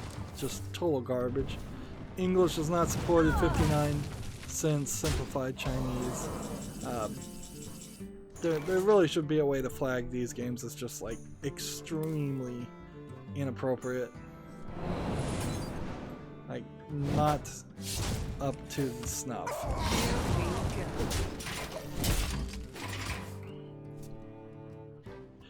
This is odd. The game Toki has been re-released, I believe, again on Steam.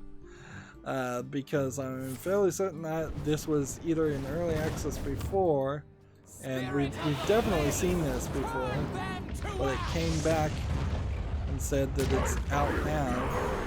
$17.99. I suppose I'll give it a follow just to see if anybody actually buys it and reviews it. I imagine most people are smart enough to not buy something like that. Alright, now. Warrior or Paladin? I think Paladin victories would be pretty easy to get.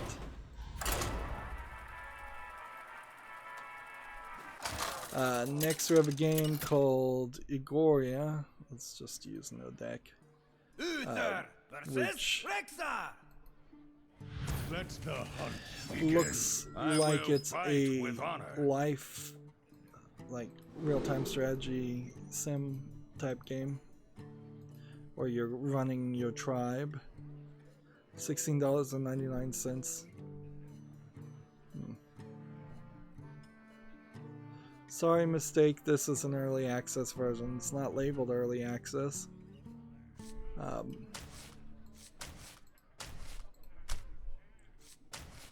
You can't correct that. You have to put out a recent update to say this is actually early access.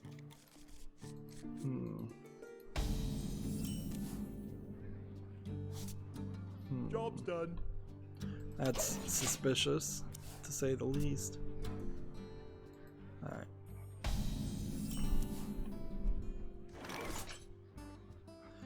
Alright. Put this apple on your head. Job's done. Next we have a game on Steam called Casball, which seems to be a 3D shooter game. And maybe in 3D I might find a space shooter game interesting. That being said, I don't see anything particularly interesting about this. Like a Star Fox style fly around in 3D space shooting would be interesting. It's free, it's early access. If you want to check it out, it's there. Let's go ahead and attack here. See if we've got an explosive trap. Alright. And then I guess we'll play this here. And sure, play that too.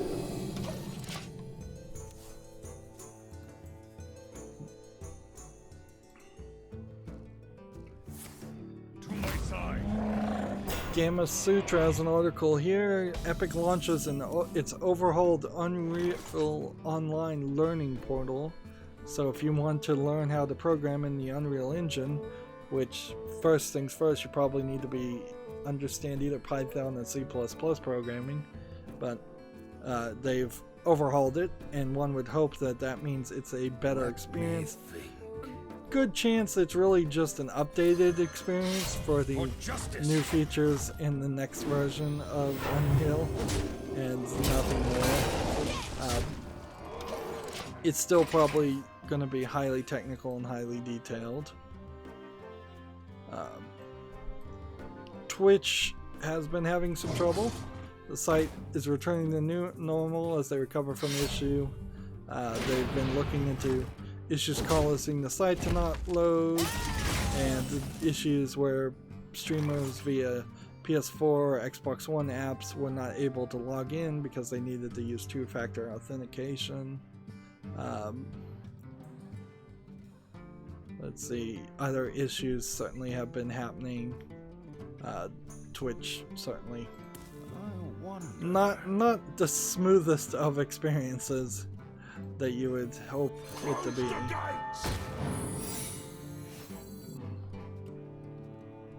Redemption. I want to play that yet.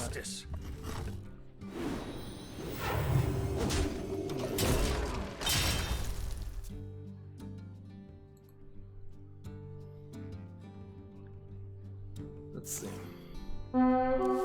It might be. TechRaptor has the same article. StarCraft first-person shooter reportedly canceled in favor of Overwatch 2 and Diablo 4. It might be a smart move, though, if they take their time. There's really no reason for Blizzard to ruin the things they are making by stretching themselves too thin. If they make a StarCraft first-person shooter in 8 years and it's really good, compared to making one that came out in 4 years and actually isn't that good, that's probably a much better way to go about things.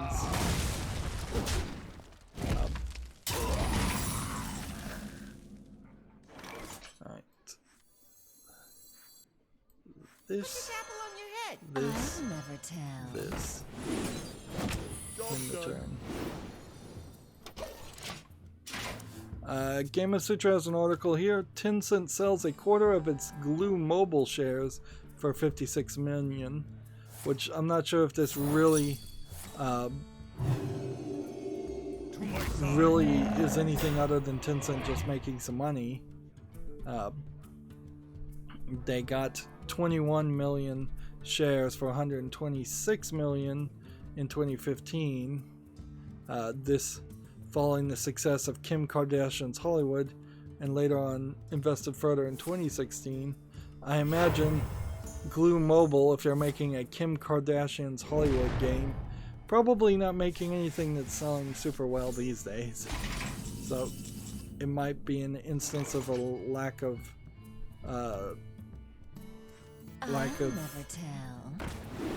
support. Alright, I need this.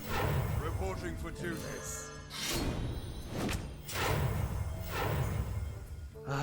Seriously. Alright, well then I just have to end my turn.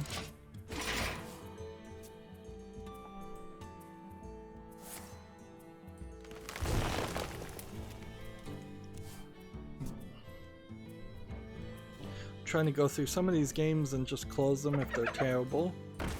We have a game on Steam here called Rumble Arena, which very possibly is terrible, but not that terrible.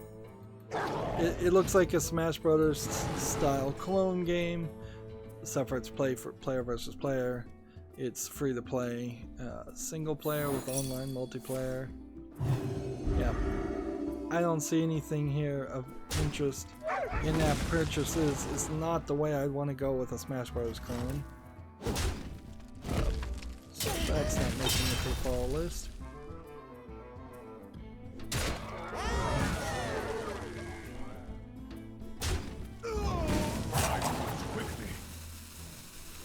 This guy has 9 health. If I could just do enough damage to clear the path.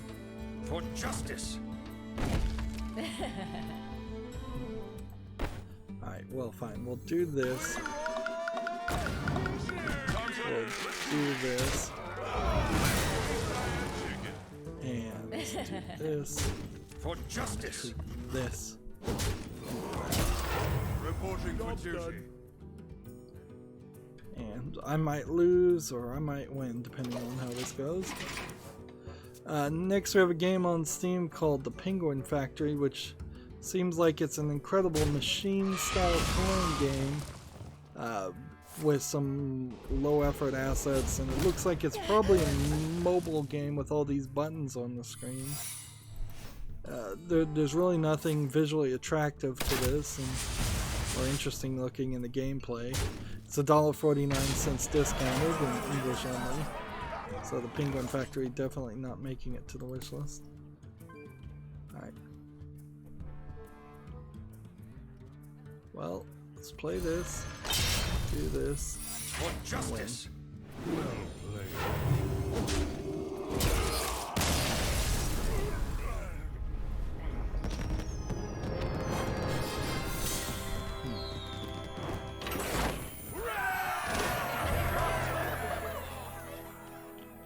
And that does our daily quests for the European account. Let's move on to the Asian account. I'm trying to rush through all of this today since we started late.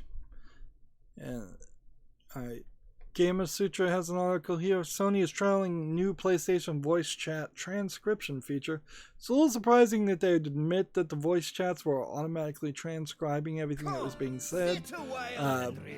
Almost certainly that is the case in any game that is that has voice chat going on. Oh, by the way, if I'm trying a new blurring feature instead of a blackout on the chat here. So let me know how you think about that. So this section of the screen is being blurred using a plugin that I found. Let's see how close this guy is to being done, if we can challenge a friend. Maybe the solid black is a smarter move and makes the chat easier to read, so I might go back to it, but I wanted to experiment, and now that the solo expansion stuff is out, I think he's playing, yeah, he's playing the single player expansion, so he's not going to be interested in doing that, so we'll probably have to do challenge a friend off screen. We need to play Warlock cards, and we need to get a Paladin and Priest victory. And I think we'll probably find that we're going to not even get all of that done. So yeah, almost certainly any voice chat feature in anything is transcribing that stuff and keeping it in records, maybe sending it to a government agency, foreign or domestic. But for it to be an end user feature, it seems a little strange. Uther versus Valir. This is probably the biggest news. Gamma Sutra has an article. Struggling Starbreeze has been granted an extended reconstruction period until September. So Starbreeze has until September to get its affairs in order, and then it will probably ask for more time and say it's not ready even then, and then go bankrupt. The pleasure is mine. TechRaptor has an article. Idle Manager mod support has been added with the release of an official editor. I don't know what Idle Manager is, though. It seems like this was a Kickstarter game. But yeah, this kind of feels like you're doing kind of like a tower sim. I don't really like the animation style. Move quickly. Yeah, I don't know if there's really a game in there that's interesting to me. The pleasure is mine. Please shut up. Job done.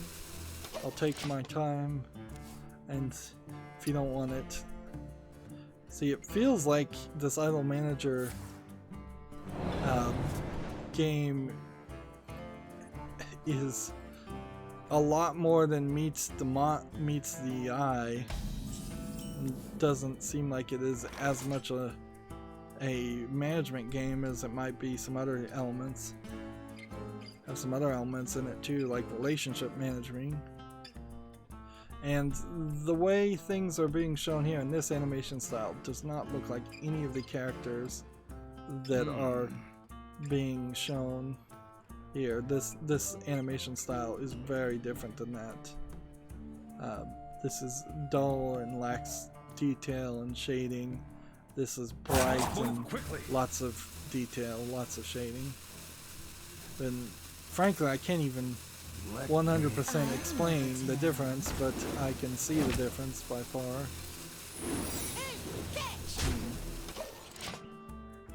I might be interested to hear more about Idle Manager when it comes out, though. So, but yeah, it'd have to come out to Steam, and then I'd have to put it on the follow list. Gametsu has an article. The SNK 40th Anniversary Collection is now available for PC. So it has a Steam page, which, okay. I believe this is something we've been kind of looking at, or looking forward to see if it's in the right category as far as the types of games I might want to cover.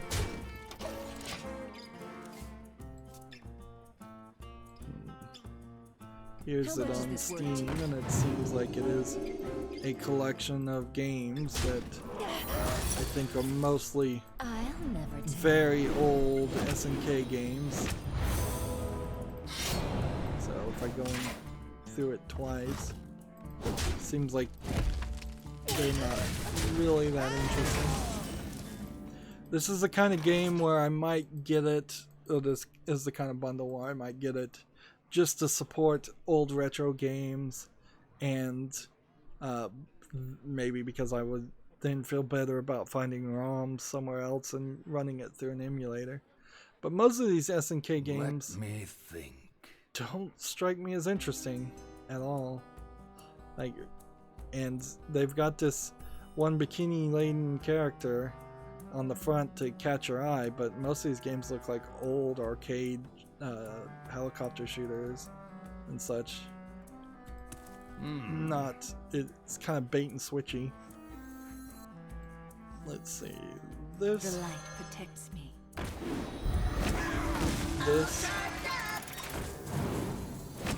This. Converting stored energy. And term. So I guess I'll put the SNK 40th Anniversary Edition on the fall list. Let's see. Next, there's a game on Steam called Aquaculture Land, which looks like it is a fishery simulation game, for lack of a better description. Doesn't look very interesting. It looks kind of like a Farmville style game. Early access for 99 cents, English only. This. This. I fight. Doing damage. Job's done.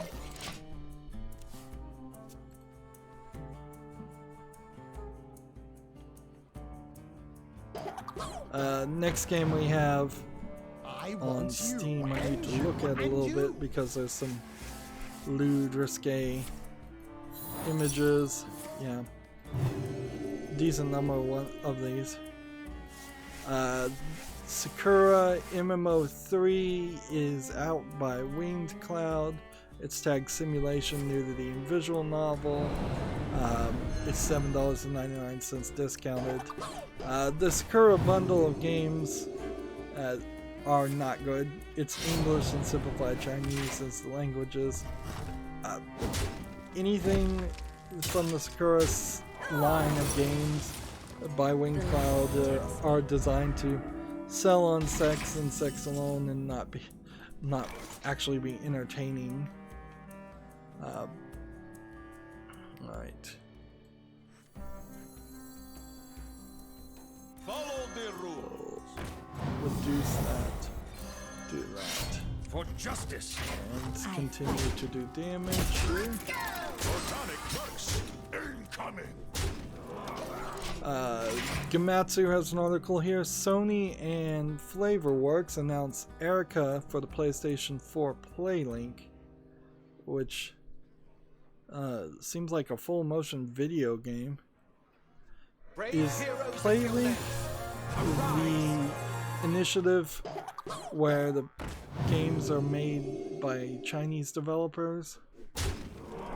I think maybe they are. So there's a trailer here. Although I would say this feels as much as a French game as it does a Chinese game. And that seems like full motion video, but I could be wrong about that. Seems like you're guiding decisions, but there's actually, if I was to guess, very little game here. Yeah, this is one of those Quantic Dream style games where you're just watching a video that has some small interactivity to it. And that's it.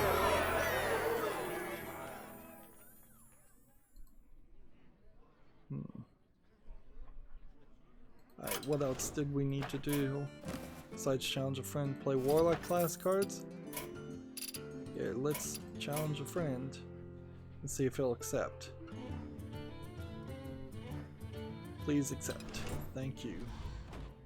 Custom Warlock, play. TechRaptor has an article about that game, Citizens of Space, to make first contact on June 18th. Seems like they have a little bit more information, but not much. Just a screenshot and a few paragraphs. Again, a hype article, though, for the most part. Just wait for it to come out and then see real reviews of people who have actually played the game. Steam has a game here called Drive, which looks visually polished enough to be a good driving game. It's early access, $18.99, English, full audio. Apparently it is also supporting VR but not requiring VR. So if I was going to play a racing game in VR, this by far looks way better.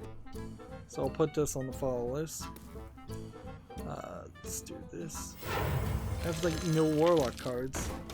I'm supposed to be playing Warlock cards and my Warlock deck doesn't have any Warlock cards.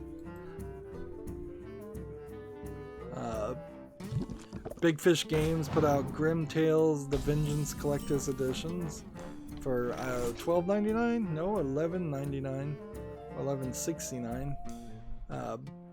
Hidden object game, of course. Seems like the price that Big Fish Games is selecting are going down.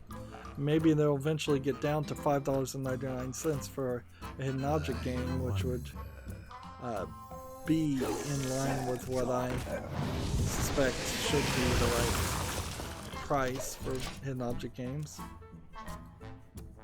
But right now, that's not something that's not happening. And even at $5.99, even at $1.99 for a hidden object game, I still wouldn't really play them.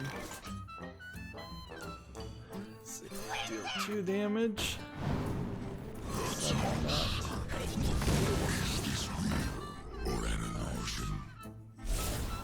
that.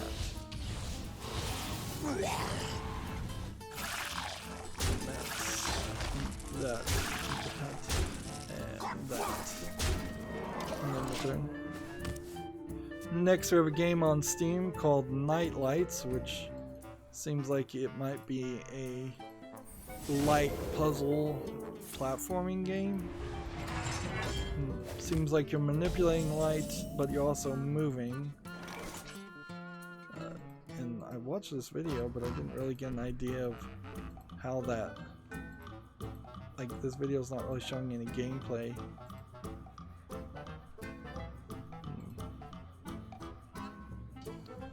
So it's kind of a puzzle platforming game. $8.99 discounted is a little high. English only as language. But I'll give this one a chance and put it on the follow list.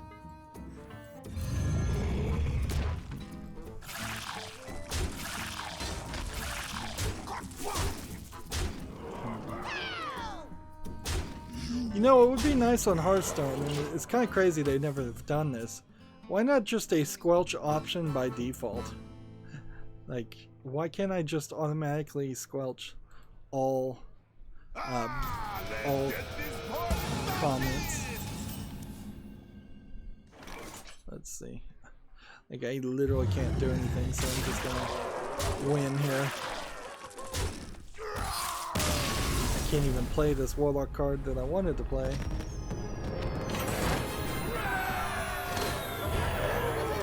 $80 gold. I did spend some extra gold, by the way, buying packs on the Asian account, so I might be a little short in gold, but I doubt it by the time there's the next expansion. And I definitely am short of gold on my secondary account because I haven't been doing any of the daily quests on my secondary account, so I need to start finding some extra time to do the daily quests on my secondary account so I can unlock at least the first week of well, the second chapter of the solo expansion. That way I am not at risk of not being able to purchase that in the future. At least I'm hoping I won't be at risk of not being able to purchase it. So we just want to get rid of Warlock cards. TechRaptor has an article here. The Fallout 76 canvas bags no one got will finally be shipped. So if anybody still cares about that or waiting on that, that's happening. I assume this is more to do with avoiding the lawsuits than anything else.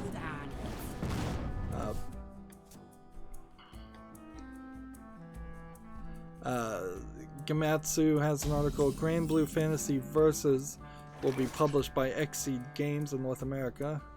Be playable at E3.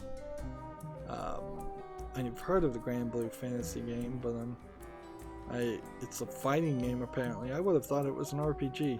There's just so many JRPGs out there. So maybe I should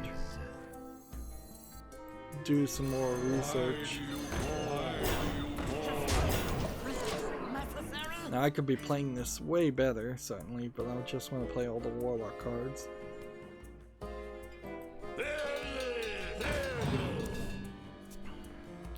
Gematsu has an article, Destroy All Humans remake announced for the PS4, Xbox One, and PC, due out in 2020.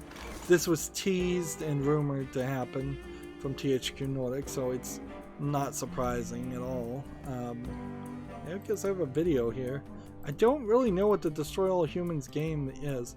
They also announced a remake of a SpongeBob SquarePants game that apparently a lot of people who are fans of SpongeBob SquarePants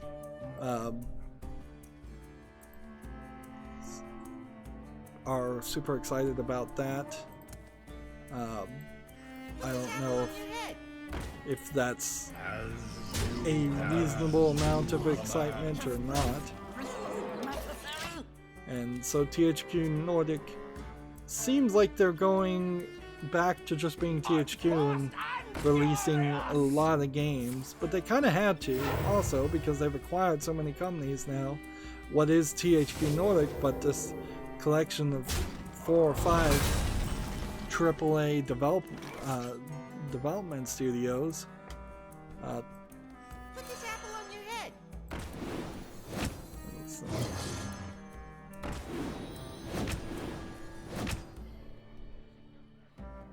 So As you command. Job's done. just keep on playing, keep on winning. Next we have a game on Steam called Giant Life, which looks like it's probably a asset flip VR game where you're just throwing things. It's kind of like a Angry Birds if you were blowing up buildings and standing in one place throwing things like so many other VR games. $7.49 discounted. English with full audio. I don't see too much here of interest. That being said, this I think deserves a follow because it might be the most polished visually version of a game like this that I've seen so far. So many possibilities. We are one.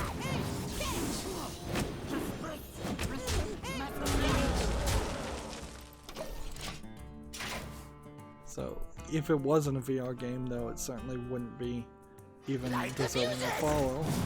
So it probably doesn't deserve a follow even now. Next we have a game on Steam called Return to Cube Planet, which is clearly just an asset flip Roblox clone. We've seen so many of these. Although usually they're not going with the sci-fi space aspect. 59 cents discounted. English only.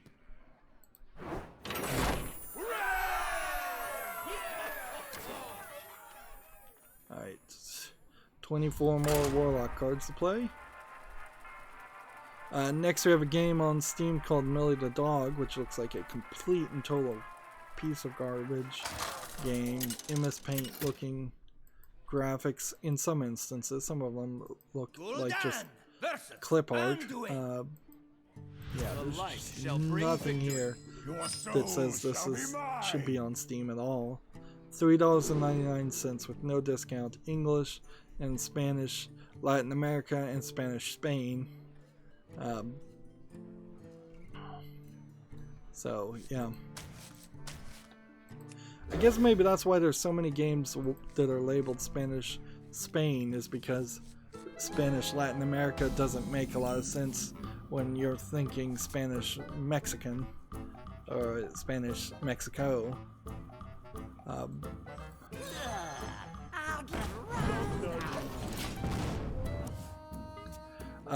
Next we have a game on Steam called Your Island Kimi no Sima. Let's see. This is... Does that say anonymous? No. An early access game for $8.99. It looks like garbage. Looks like a city sim done poorly. English and Japanese. Yeah. Haven't seen a lot of Japanese city sims. That doesn't mean they're particularly good at them.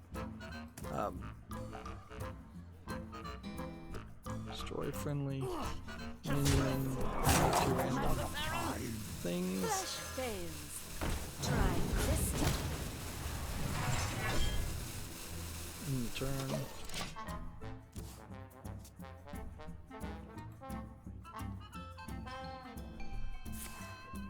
Next we have a game on Steam called Secret of Adventure, which I don't even know why I'm bothering showing this game. It's clearly a low effort platforming game. 59 cents discounted English. I guess we're going the extra mile to show the garbage that's on release on a weekly basis.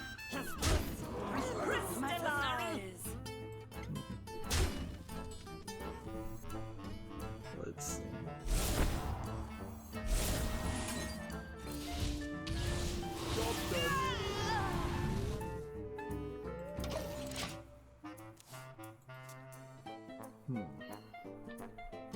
Next we have a game on Steam called Gregor Hill's Haunted Hospital, which looks like a dark screenshot RPG maker style game. There's definitely nothing here visually of any interest. I'm making these snap judgments pretty easily. 59 cents discounted English. Achievement game with 10 achievements, probably. Alright. And this.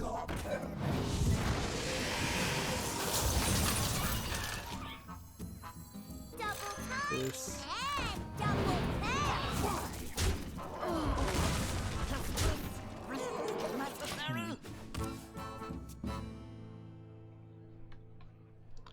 Next we have a game on Steam called Drowning Cross, which looks like a point and click adventure but super low resolution.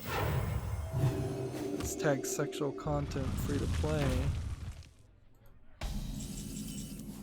A free to play point and click adventure is not something you see too often. Free with no in-app purchases, English and German.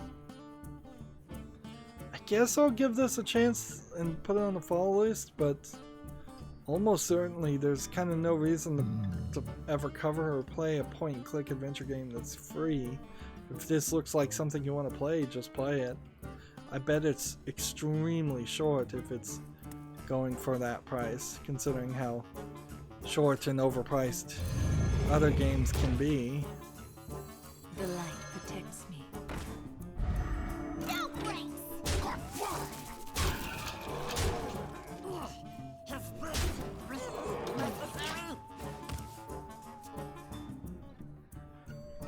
Next we have a game on Steam called The First Day, which seems to be some kind of platform 3D puzzling game.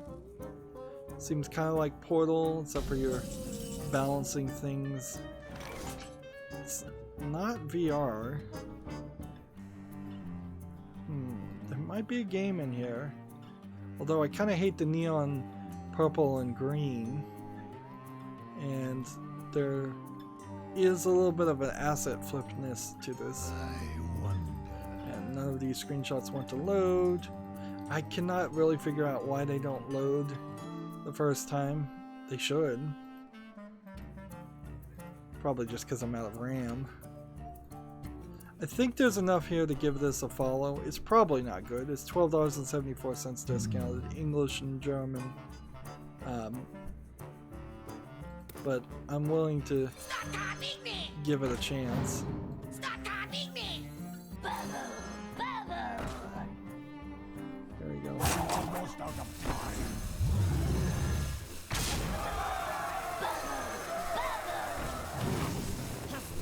I fight. There we go.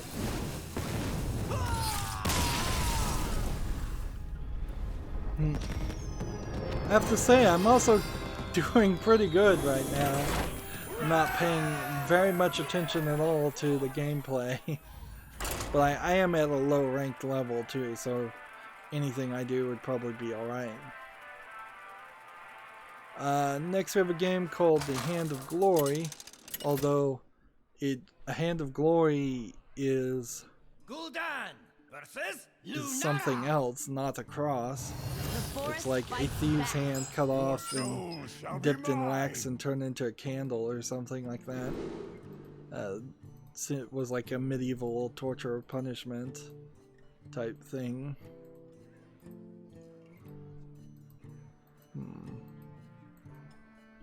This looks like a point-and-click adventure. Doesn't look terrible. It's coming soon, so I guess in this case, anything that's coming soon and doesn't have a real release date has no point to actually be on the fall list. This looks alright, not great, certainly, but alright. I'm gonna keep this one only.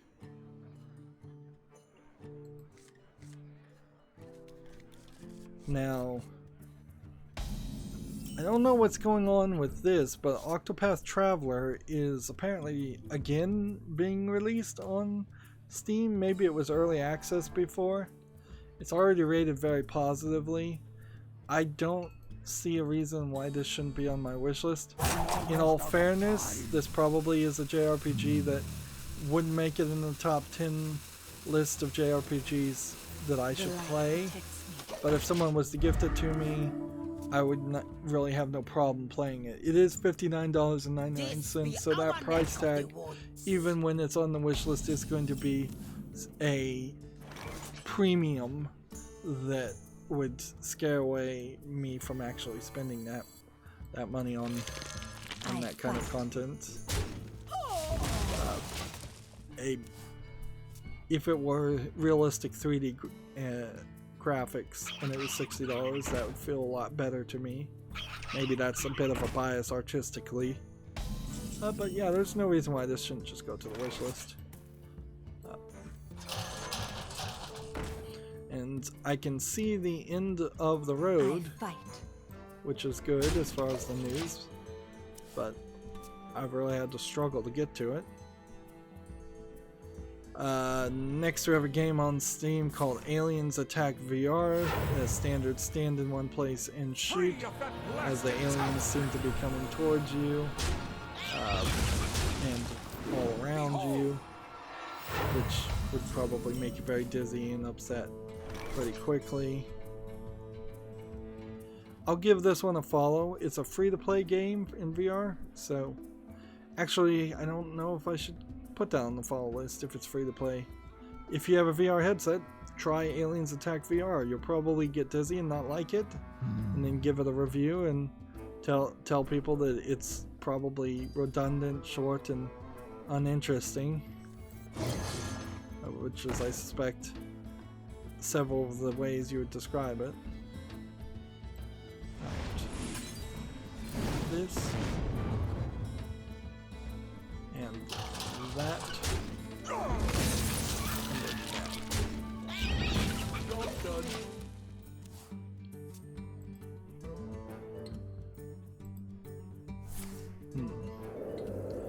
Gamma Sutra has an article here. The Sony chief, quote, "There's no scenario where PlayStation and Xbox platforms combine."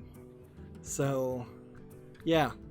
That's kind of a weird thing to say outside to the public, though, because what you would want to say is something snide and slick, like, we would be more than willing to entertain Microsoft bringing all of its games to our platform, and us being completely 100% in charge of the Microsoft games.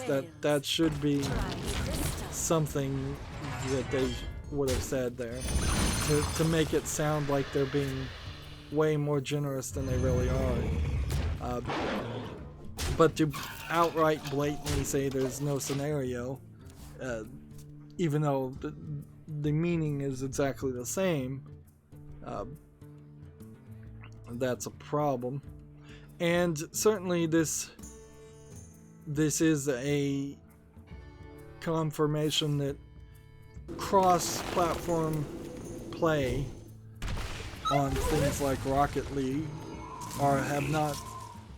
is still a no-go for Sony. So I don't know why you'd want to support Sony in the long run, quite frankly, because Sony at this point is acting as a hindrance from several different reasons to the video game industry, and they're just not accepting the future and the way things are done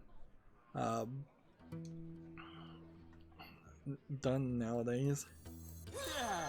I'll get right on it. Draw another card. Put this apple on your head.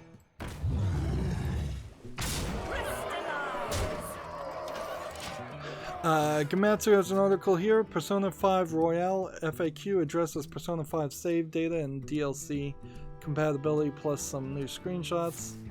So, does save data from Persona 5 carry on to Persona 5 Royale? It is a rebirth with numerous new elements such as characters and elements, so the answer to that is no. It will carry over save data for things such as stats, and the Persona Compendium is not possible. Alright. However, if you have save data for Persona 5, you will receive a useful bonus at the beginning of the game. There are currently no plans for other platforms other than PlayStation 4. Will there be a digital edition? There will be store-specific bonuses. This is currently in preparation. What about downloadable content I purchased for Persona 5? Due to commercial reasons, you will be able to continue to using the downloadable content purchased for Persona 5 in Persona 5 Royale by repurchasing the content at the one content for 10 yen. Wow, so you have to buy DLC a second time also. Doesn't seem like you're getting a very good deal to play Persona 5 Royale, which seems to be just kind of a update remaster, something that could have easily been released as a patch to the original game or DLC to the original game, and they're just reselling it to you. Of course, it being a PlayStation 4 exclusive, and the fact that Persona's developers don't want you to stream any of it. It's a game series that I'm never going to get around to really covering, unfortunately, because I kind of would like to play the Persona series at some point and cover it. It's just not looking like it's ever going to happen. Next we have a game on Steam called Captain Starshot, which looks like a top-down twin-stick shooter game. Little boss fight being shown here. Let's see. Seems like there's some flying around in space elements too. Probably being too generous. This is early access and free, in English only. I was gonna put this on the follow list. I guess if it's early access and free though, just go check it out. I don't see a reason to cover this game any more than that. Like Captain Starshot, if it looks interesting, check it out. Maybe you wait till it comes out till early access, and then maybe it would be a little bit better. But I imagine it won't be that much better, and it will probably always be free. Gamatsu has an article, Lost Worlds Beyond the Page launches in December, adds a Switch version. Lost Worlds sounds like a game series I've heard about, but I can't remember it. I must protect It has an interesting animation style to it, it looks like. Skip through this. Looks like it's a storybook indie platformer, for lack of a better term.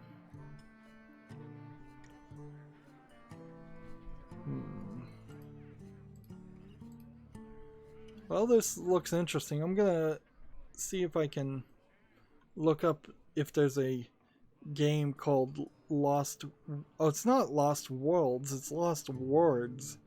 beyond the page. Yeah, I've never heard of this game. It looks interesting, but it's not out yet, so I guess we'll get around to covering it when it does come out.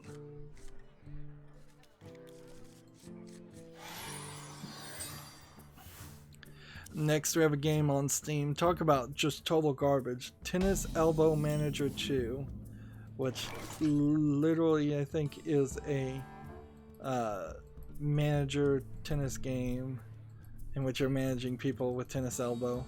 And don't let these fancy animations trick you. I imagine those are pre-rendered things and demos, and you don't really control any of that, or you control very little of it. I definitely don't think this is a tennis game. It's early access for $26.99, English and French. I am unimpressed completely by it.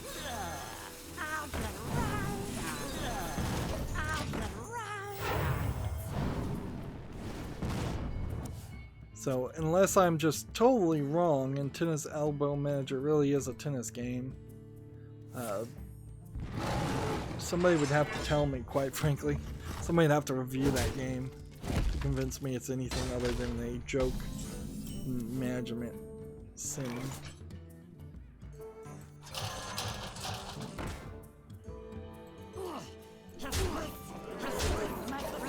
Gematsu has an article here. Strategy game Immortal Realms Vampire Wars has been announced for the PS4, Xbox One, Switch, and PC. It's due out in September, Q1 of 22 for PC.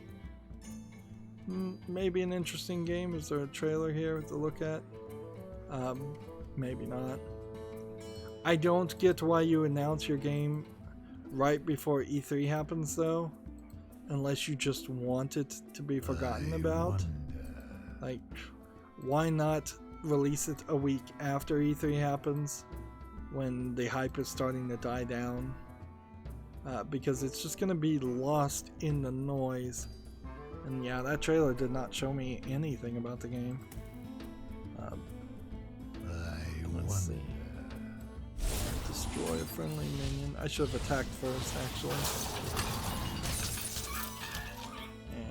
Discard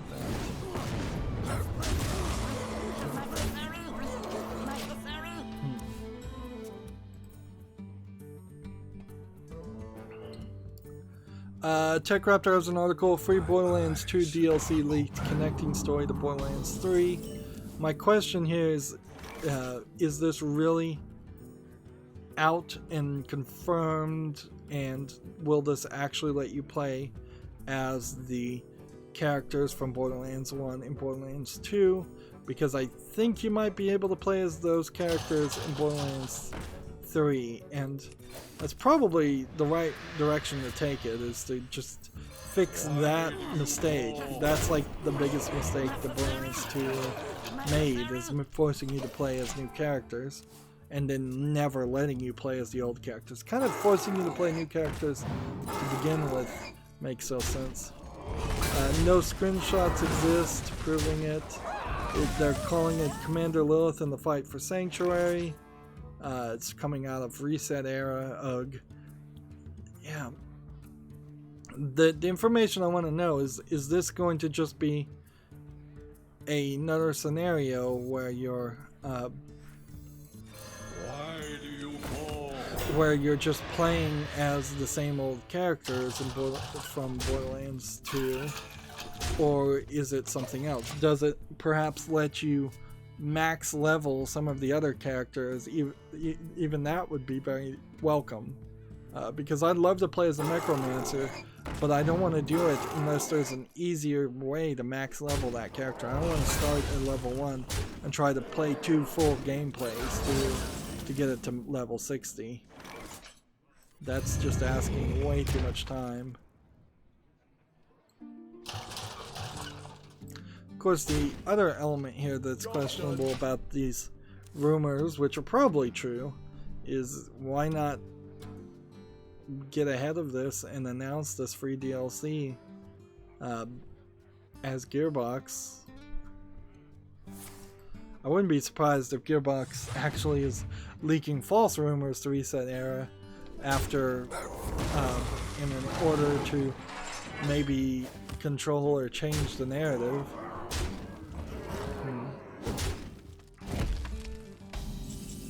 Well, it seems like I'm actually going to lose here. This.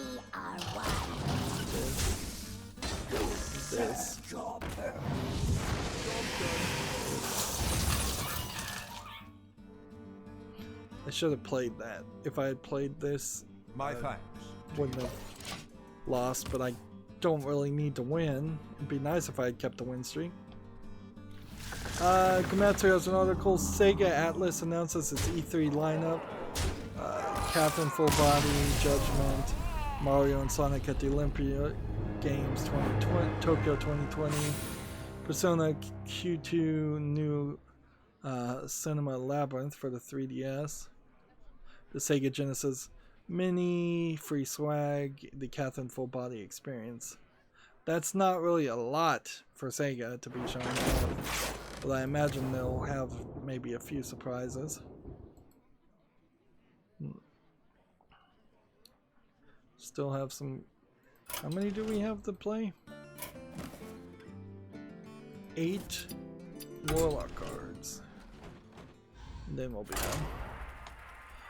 Gamatsu has the same article here. Destroy All Humans remake announced for the PS4, Xbox One, and PC.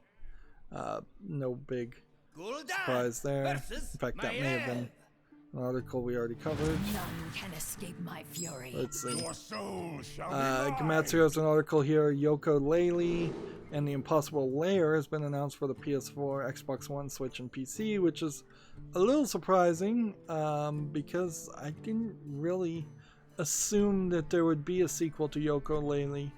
I think it's an alright game, not particularly a great game, but I kind of that's the reason in a nutshell that I didn't think they would make a sequel to it.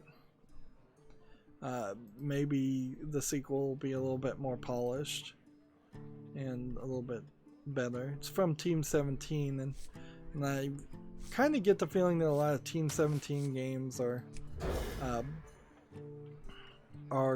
interesting in concept but not interesting in actual implementation or trying to play them. A lot of Team 17 games only are interesting if you have friends to play with, too. Next we have a game on Steam called Waveform Wipeout, which seems like it's a music writing rhythm game. This seems like there's just too much going on the screen, quite frankly. And not just for me, who has no rhythm. Almost certainly I couldn't play this game, and so it's out. But I don't think there's enough here. It seems like you're surfing audio waves, and I don't think that's gonna work. Early access for $7.99. Almost out of time.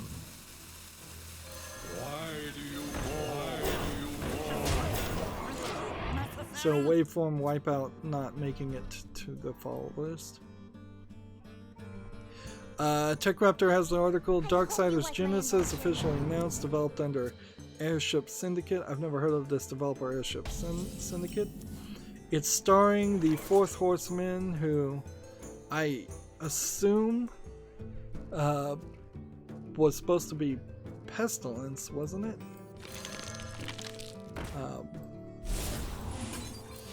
Like, because you had War, you had Death, you had Fury, which Fury was replacing somebody else.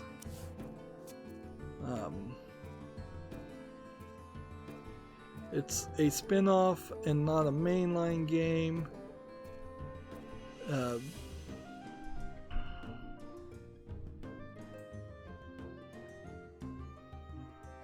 This is the new Horseman Strife, who may or may not be getting his own mainline game later. There's no release or window or pre-order information available.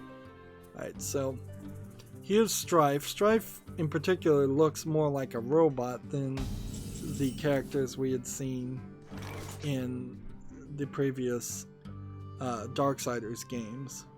And what they're having him do is more of a 3D Diablo-esque hack and slash game with some platforming and jumping. I wonder.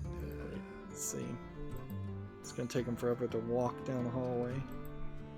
He's talking to a bunch of demons, and you see all these demons, and then he pulls out his 2 guns and starts shooting them. And here's the real game, like a top-down twin-stick shooter with a little bit of platforming and working your way around, but mostly a top-down twin-stick shooter game. And see, this is kind of the weirdness in general of the Darksiders series, because you are kind of constantly, well, the developers are kind of constantly trying to do something different with the series, so there's no consistency with the series at all. So yeah, the first game is a Legend of Zelda action-adventure game. The second game is more of an RPG game. The third game is a Dark Souls-esque game, although the patch has kind of taken a lot of that out and made it more like the first game. So the fourth game in the mainline series, ideally and hopefully, would be like the first game in the Darksiders series, but so much time has happened and so many missteps happen. It seems like every game has at least a few missteps, major missteps in the way it's developed, because it feels like the developers are ADD, frankly, that they're not interested in committing to a trilogy of games that play very similar. Imagine if Halo 2 was completely different than Halo 1. Would the Halo series be as successful? Probably not. Moving on, TechRaptor has an article. Gung Ho, I think that's Gung Ho Entertainment, promises more Granadia HD collection information. Granadia, or Grandia, seems like it's an old game series of old JRPGs, and it seems like there's maybe some historical reason to play the remastered versions of them. Although, frankly, that art doesn't look majorly remastered. It looks like they've just slightly polished what would have been a PlayStation 1, PlayStation 2 game to make it not look terrible. That being said, though, Grandia collection probably would go on the fall list and then very quickly make it to the wish list as just one more of the JRPGs of note. Next we have a game on Steam called Journey of Haha, which sounds like it's a half comedy, half adventure game. It seems to be mostly a box pushing game though. Watch your back. And Your soul shall be I'm mine. still kind of looking for box pushing games that are good. I'm not sure if I'll ever actually find any that are good though. And this one seems like it has enemies running around, so it actually would be a little bit more frantic and fast-paced than I think you probably would want in a box-pushing game. $2.99 discounted. I'll give this a follow. It probably will disappoint and probably never get any reviews, but I'll give it a chance.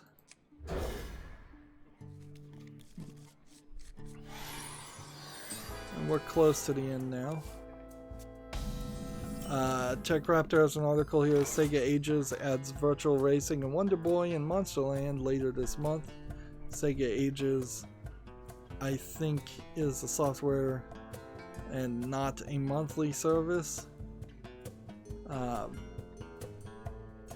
That being said, So many I swear there's a previous Sega type product that collection of old Sega games that is also on Steam, so I'd have to do more research on that. Next we have a game on Steam called Idle Dungeons, and it's already mostly negative, and it almost certainly is an idle game where you do absolutely nothing or very little. It's probably an achievement game. Free to play with in-app purchases and 51 achievements, so yeah, clearly an achievement game.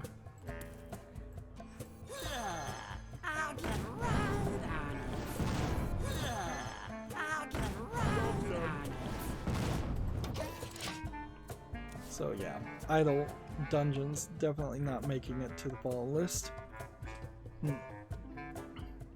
Next we have a game on Steam called Stunt Kite Party. I definitely feel like today I have just been talking non-stop, trying to rush through the whole thing. And maybe that's good, maybe that's bad, but yeah, feels like I've not even taken a slight second to be quiet or slow or take a breath. Stunt Kite Party does not look like a game of any real interest. The idea of flying a kite, it kind of makes some sense, but almost doesn't make sense when you make a video game out of it. It doesn't seem like that's really what this is either. This is discounted to $8.99 and a bunch of language support. Yeah, I don't think flying a kite in virtual reality makes a lot of sense. It might be an interesting little mini game in something, but seems like what you're doing is you're flying a kite to stop missiles, so you're playing missile defense, or you're shooting aliens. So seems like it's a weird concept for a game in the first place. We already talked about Mahjong Infinite. Gamma Sutra has an article. Get a job. Genes Incorporated is hiring a principal graphics engineer. That's in Venice, California. Never heard of Genes Incorporated or Genies Incorporated. So I imagine this is a smaller company, possibly with no games that they've actually released. You know, as an outsider, I don't know how true this is, but as an outsider, I don't see a lot of instances of games companies that are small-time companies being stepping stones to getting jobs at AAA game development companies. I don't really see it work that way. It may work that way, but I'm not sure. So if you were to start working at a small-time video game company that just makes mobile games, you very possibly would only be able to move to other mobile game developers. You may never ever be able to jump to making a AAA game or an indie game. That being said, you might be treated slightly better at some small-time mobile game developer companies. There may be a little bit less crunch. Moving on, Gamma Sutra has an article. Zynga launches Snap Games exclusive Battle Royale game. So, the game Tiny Royale has launched for Snap's social game platform, Snap Games. I assume this is Snapchat games, basically. And I have no clue if kids are still using Snapchat. I wouldn't be surprised if they've long since moved on to something else. I wouldn't be surprised if kids these days jump from social media platform to social media platform on almost a biannually basis. Like twice a year. Next story we have from Gamatsu. Dragonstar Varner is coming to PC this summer, which looks like another JRPG. published by Idea Factory. This guy's toast. The PlayStation 4 of Dragon's Sword of Honor is out June 11th in North America and June 14th in Europe.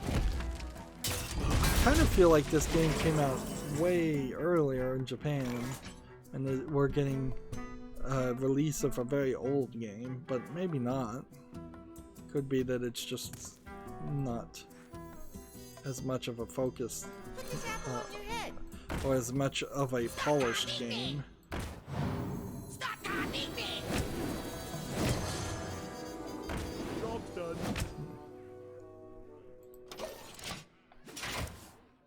I have only a few more things to talk about. We have a game here on Steam called Maldron Journey, which looks like a low-effort asset flip game. I don't really know what you're even supposed to be doing. It seems like you're flying and bouncing and jumping around some very terribly animated areas. Yeah, this really feels like a completely unfinished game or tech demo or something. $7.99, no discount, English only. That definitely is not making it to the fall list. And I am shocked, quite frankly, that I got all of the daily quests done. I would not have thought I was able to do that. Let's see. Here we have a game on Steam. Let's just wrap these up. Called Countermark Saga Frozen Sword, which looks like RPG Maker style game. Maybe not actually made in RPG Maker, but I see nothing of interest here. English is not supported, $2.79, Chinese only. Alright, so that's not making it to the fall list. Let's see. There were 40 new tweets that came out for GameIndustry.biz since I muted it. I wonder how many are important. I guess none, because I really haven't missed anything the game industry has had to say. So I might look at these new tweets just to consider if I unmute it, but I think I'm done with GameIndustry.biz. It is probably the last game in the Game Network group of game sites that I was listening to, and they got very obnoxious very fast, and I probably was overlooking other instances, and it so sucks, quite frankly, that you find a mainstream video game journalist site, you try to follow it, and within a couple of minutes you realize, oh, this is just yet another website that is either got a personal conflict or a personal relationship with game developers, or personal beef against streamers, or personal beef against YouTube, or they're just social justice warriors to the max, and you can't even read their articles without them spewing their dogmatic thoughts, which you might even agree with half of their opinions, but they're so dogmatic and hateful in how they spew it that it's not something you want to hear on the regular. Moving on, we have a game here called RDS, the official Drift video game. I don't know what would make it an official Drift video game. This looks good enough to put on the fall list. $17.99. Apparently it also supports VR. That being said, it seems like it might be also a Russian game. It is English and Russian. So this might be a low effort game that's hiding behind some fancy screenshots. Again, yeah, there's no way it really is the official Drift video game, because there's not like a drifting league that has any authority to claim that. There probably is a drifting league, or quite a few out there, but that doesn't make drifting itself owned by any specific league. Next we have MotoGP 2019. I don't know why they're announcing so many racing games right before E3. I certainly am considering maybe finding a motorcycle style or dirt bike style racing game and trying those slightly to see how they play, if they play any different. I doubt they play very different. This is $49.99, pretty expensive. Lots of language support. I'll put this on the follow list, see if people like it. Gamatsu has an article here. Action horror game Shadow Corridor is coming to Switch this summer in Japan. Is there a trailer? No. So, I'm not sure if Shadow Corridor is going to make it to the West at this point. Next we have a game on Steam, and we only have about 5 more, so we have a game called Hold the Fort, and it seems like it's probably a tower defense style game. You build your defenses, you play in single player, and then it looks like a very polished tower defense game. It's discounted to $13.49, and it has a bunch of language support, so I'm willing to give this a chance and put it on the follow list. Almost certainly it's not going to be something that interests me, because it is still really just a tower defense game, or at least it looks like that. Next we have a game on Steam called Magnetic Pull, which is just an Asteroids clone or Galaga clone. Galaga clone, I guess would be what it is, or Arkanoid. I'm getting all the names of the arcade games confused in my head. Yeah, thoroughly unimpressive visually. $7.99, English only. Magnetic Pull not making it to the follow list. Next we have a game on Steam called Blue Boy The Journey Begins, which might be a infinite runner or a adventure game or a walking simulator. It looks maybe a little asset flippy, but why would you animate somebody swimming? Because then there's a second animation you have to make, and there's like a stealth animation. Seems like there's an ambition to have a game here, and for that I'll reward it by putting it on the follow list. $9.99, no discounted. 2 achievements, full audio English. This might be a game, this might be a mess. It's almost a 50-50 shot. YouTube on Twitter tweeted out 2 days ago a tweet. Today has generated a lot of questions and confusion. We know it hasn't been easy for everyone. Going forward, we're going to take a closer look on our own harassment policies with the aim to update them, our thoughts and plans, and then that links to an article that starts taking a harder look at harassment. So I think this is their newest tweet, and so they've been silent for a couple days. Probably a good move. I haven't gotten around to reading their blog. I could read it now, but frankly, it doesn't really matter what YouTube says. What they say and what they do are 2 different things. At the end of the day, harassment probably should not be completely disallowed on a service in the face of it stopping free speech. If you make yourself a public figure, if you're out there saying something publicly, then you are opening yourself up to what many would call harassment, and some would even call hate speech. And hate speech has always been a bad term to elevate harassing, disgusting, mean speech and to push for censorship. And in the end, if you believe in free speech, you kind of have to allow almost all hate speech, and you have to allow almost all harassment. The only thing that you can kind of do is if somebody is spray painting somebody's walls or their house, and they spray paint something that is hate speech on that, well then maybe you could add on top of the destruction of property, they're doing a crime there to make it a criminal thing. Maybe you don't even need to do that. Maybe you just make it a consideration, and it's like, not only did you spray paint your neighbor's house, you spray painted a swastika on it or something.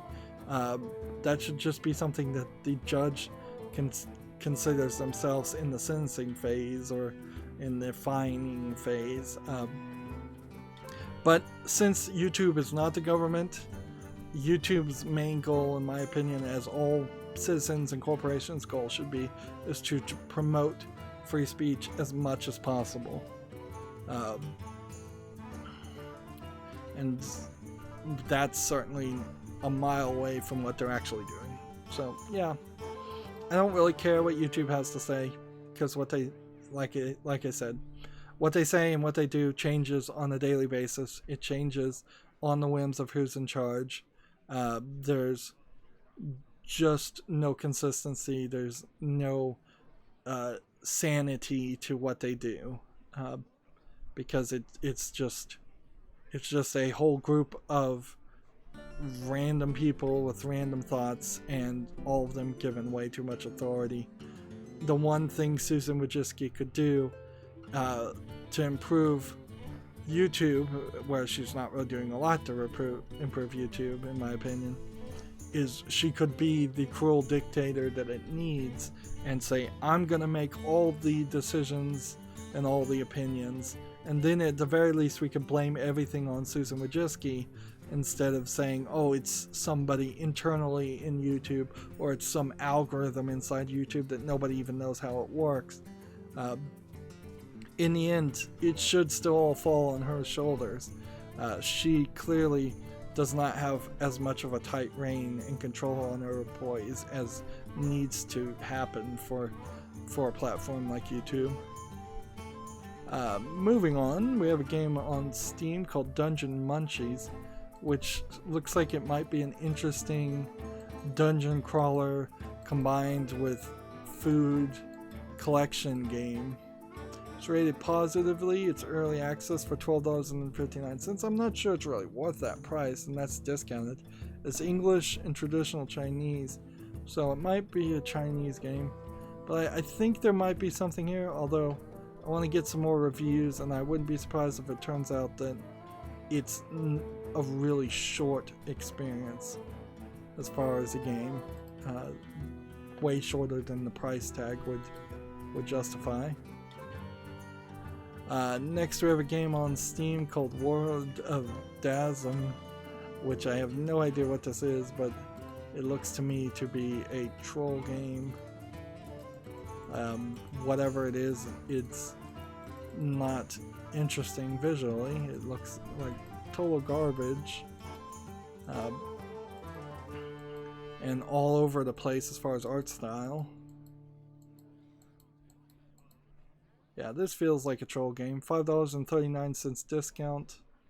No, we are not abandonware. Apparently, they had to address that directly. Yeah, this looks like garbage. Whatever it is. Alright, and then that. Let's see. We already talked about Twitch having trouble, and THQ Nordic release of their new games. They said they were going to release 3 new games, or announce 3 new games.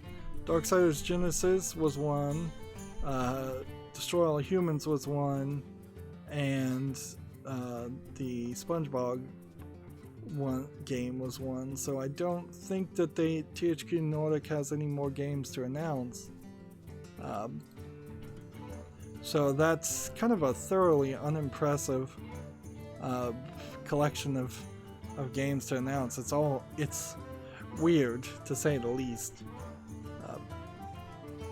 And I just looked at the Humble Bundle, and to the surprise of probably no one, there is no new Humble Bundle. See, apparently there's a leak for Ni no Kuni Wrath of the White Witch remastered, which I guess would be a remastered version of the first game. Maybe it would come out on PC. That would be nice. Then there'd be a lot more reason to buy the second game on Steam. And I'm thinking maybe I do want to play the Atelier RPG series more than some of the other RPG series games. Platinum Games had an interview at the Bit Summit 7 Spirits event.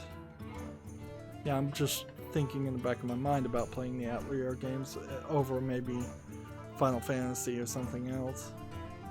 It might be a nice balance between playing a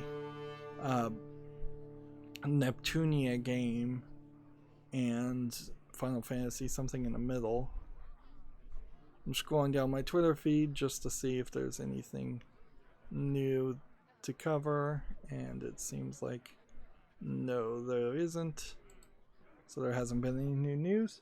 So we had a late stream today. We started late. We're ending not terribly late.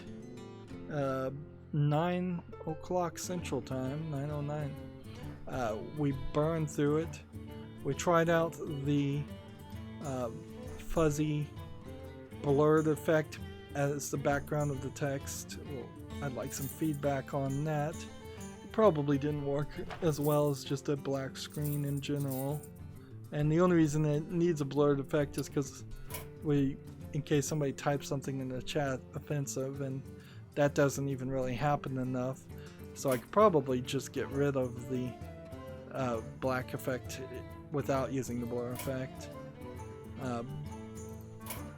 Although it's then harder to read the text, so I would need to change the text a little bit. Yep, we got everything done, racing through it. So that's going to be it for this recording. As always, I ask you to like, share, subscribe, comment, and watch every second of my videos. If you want a friend or follow me on any social media sites, there's a whole bunch of links down below in the description box. And if you want to support me even further, there's a link to Patreon, or you can friend me on Steam and gift me a game off my wishlist.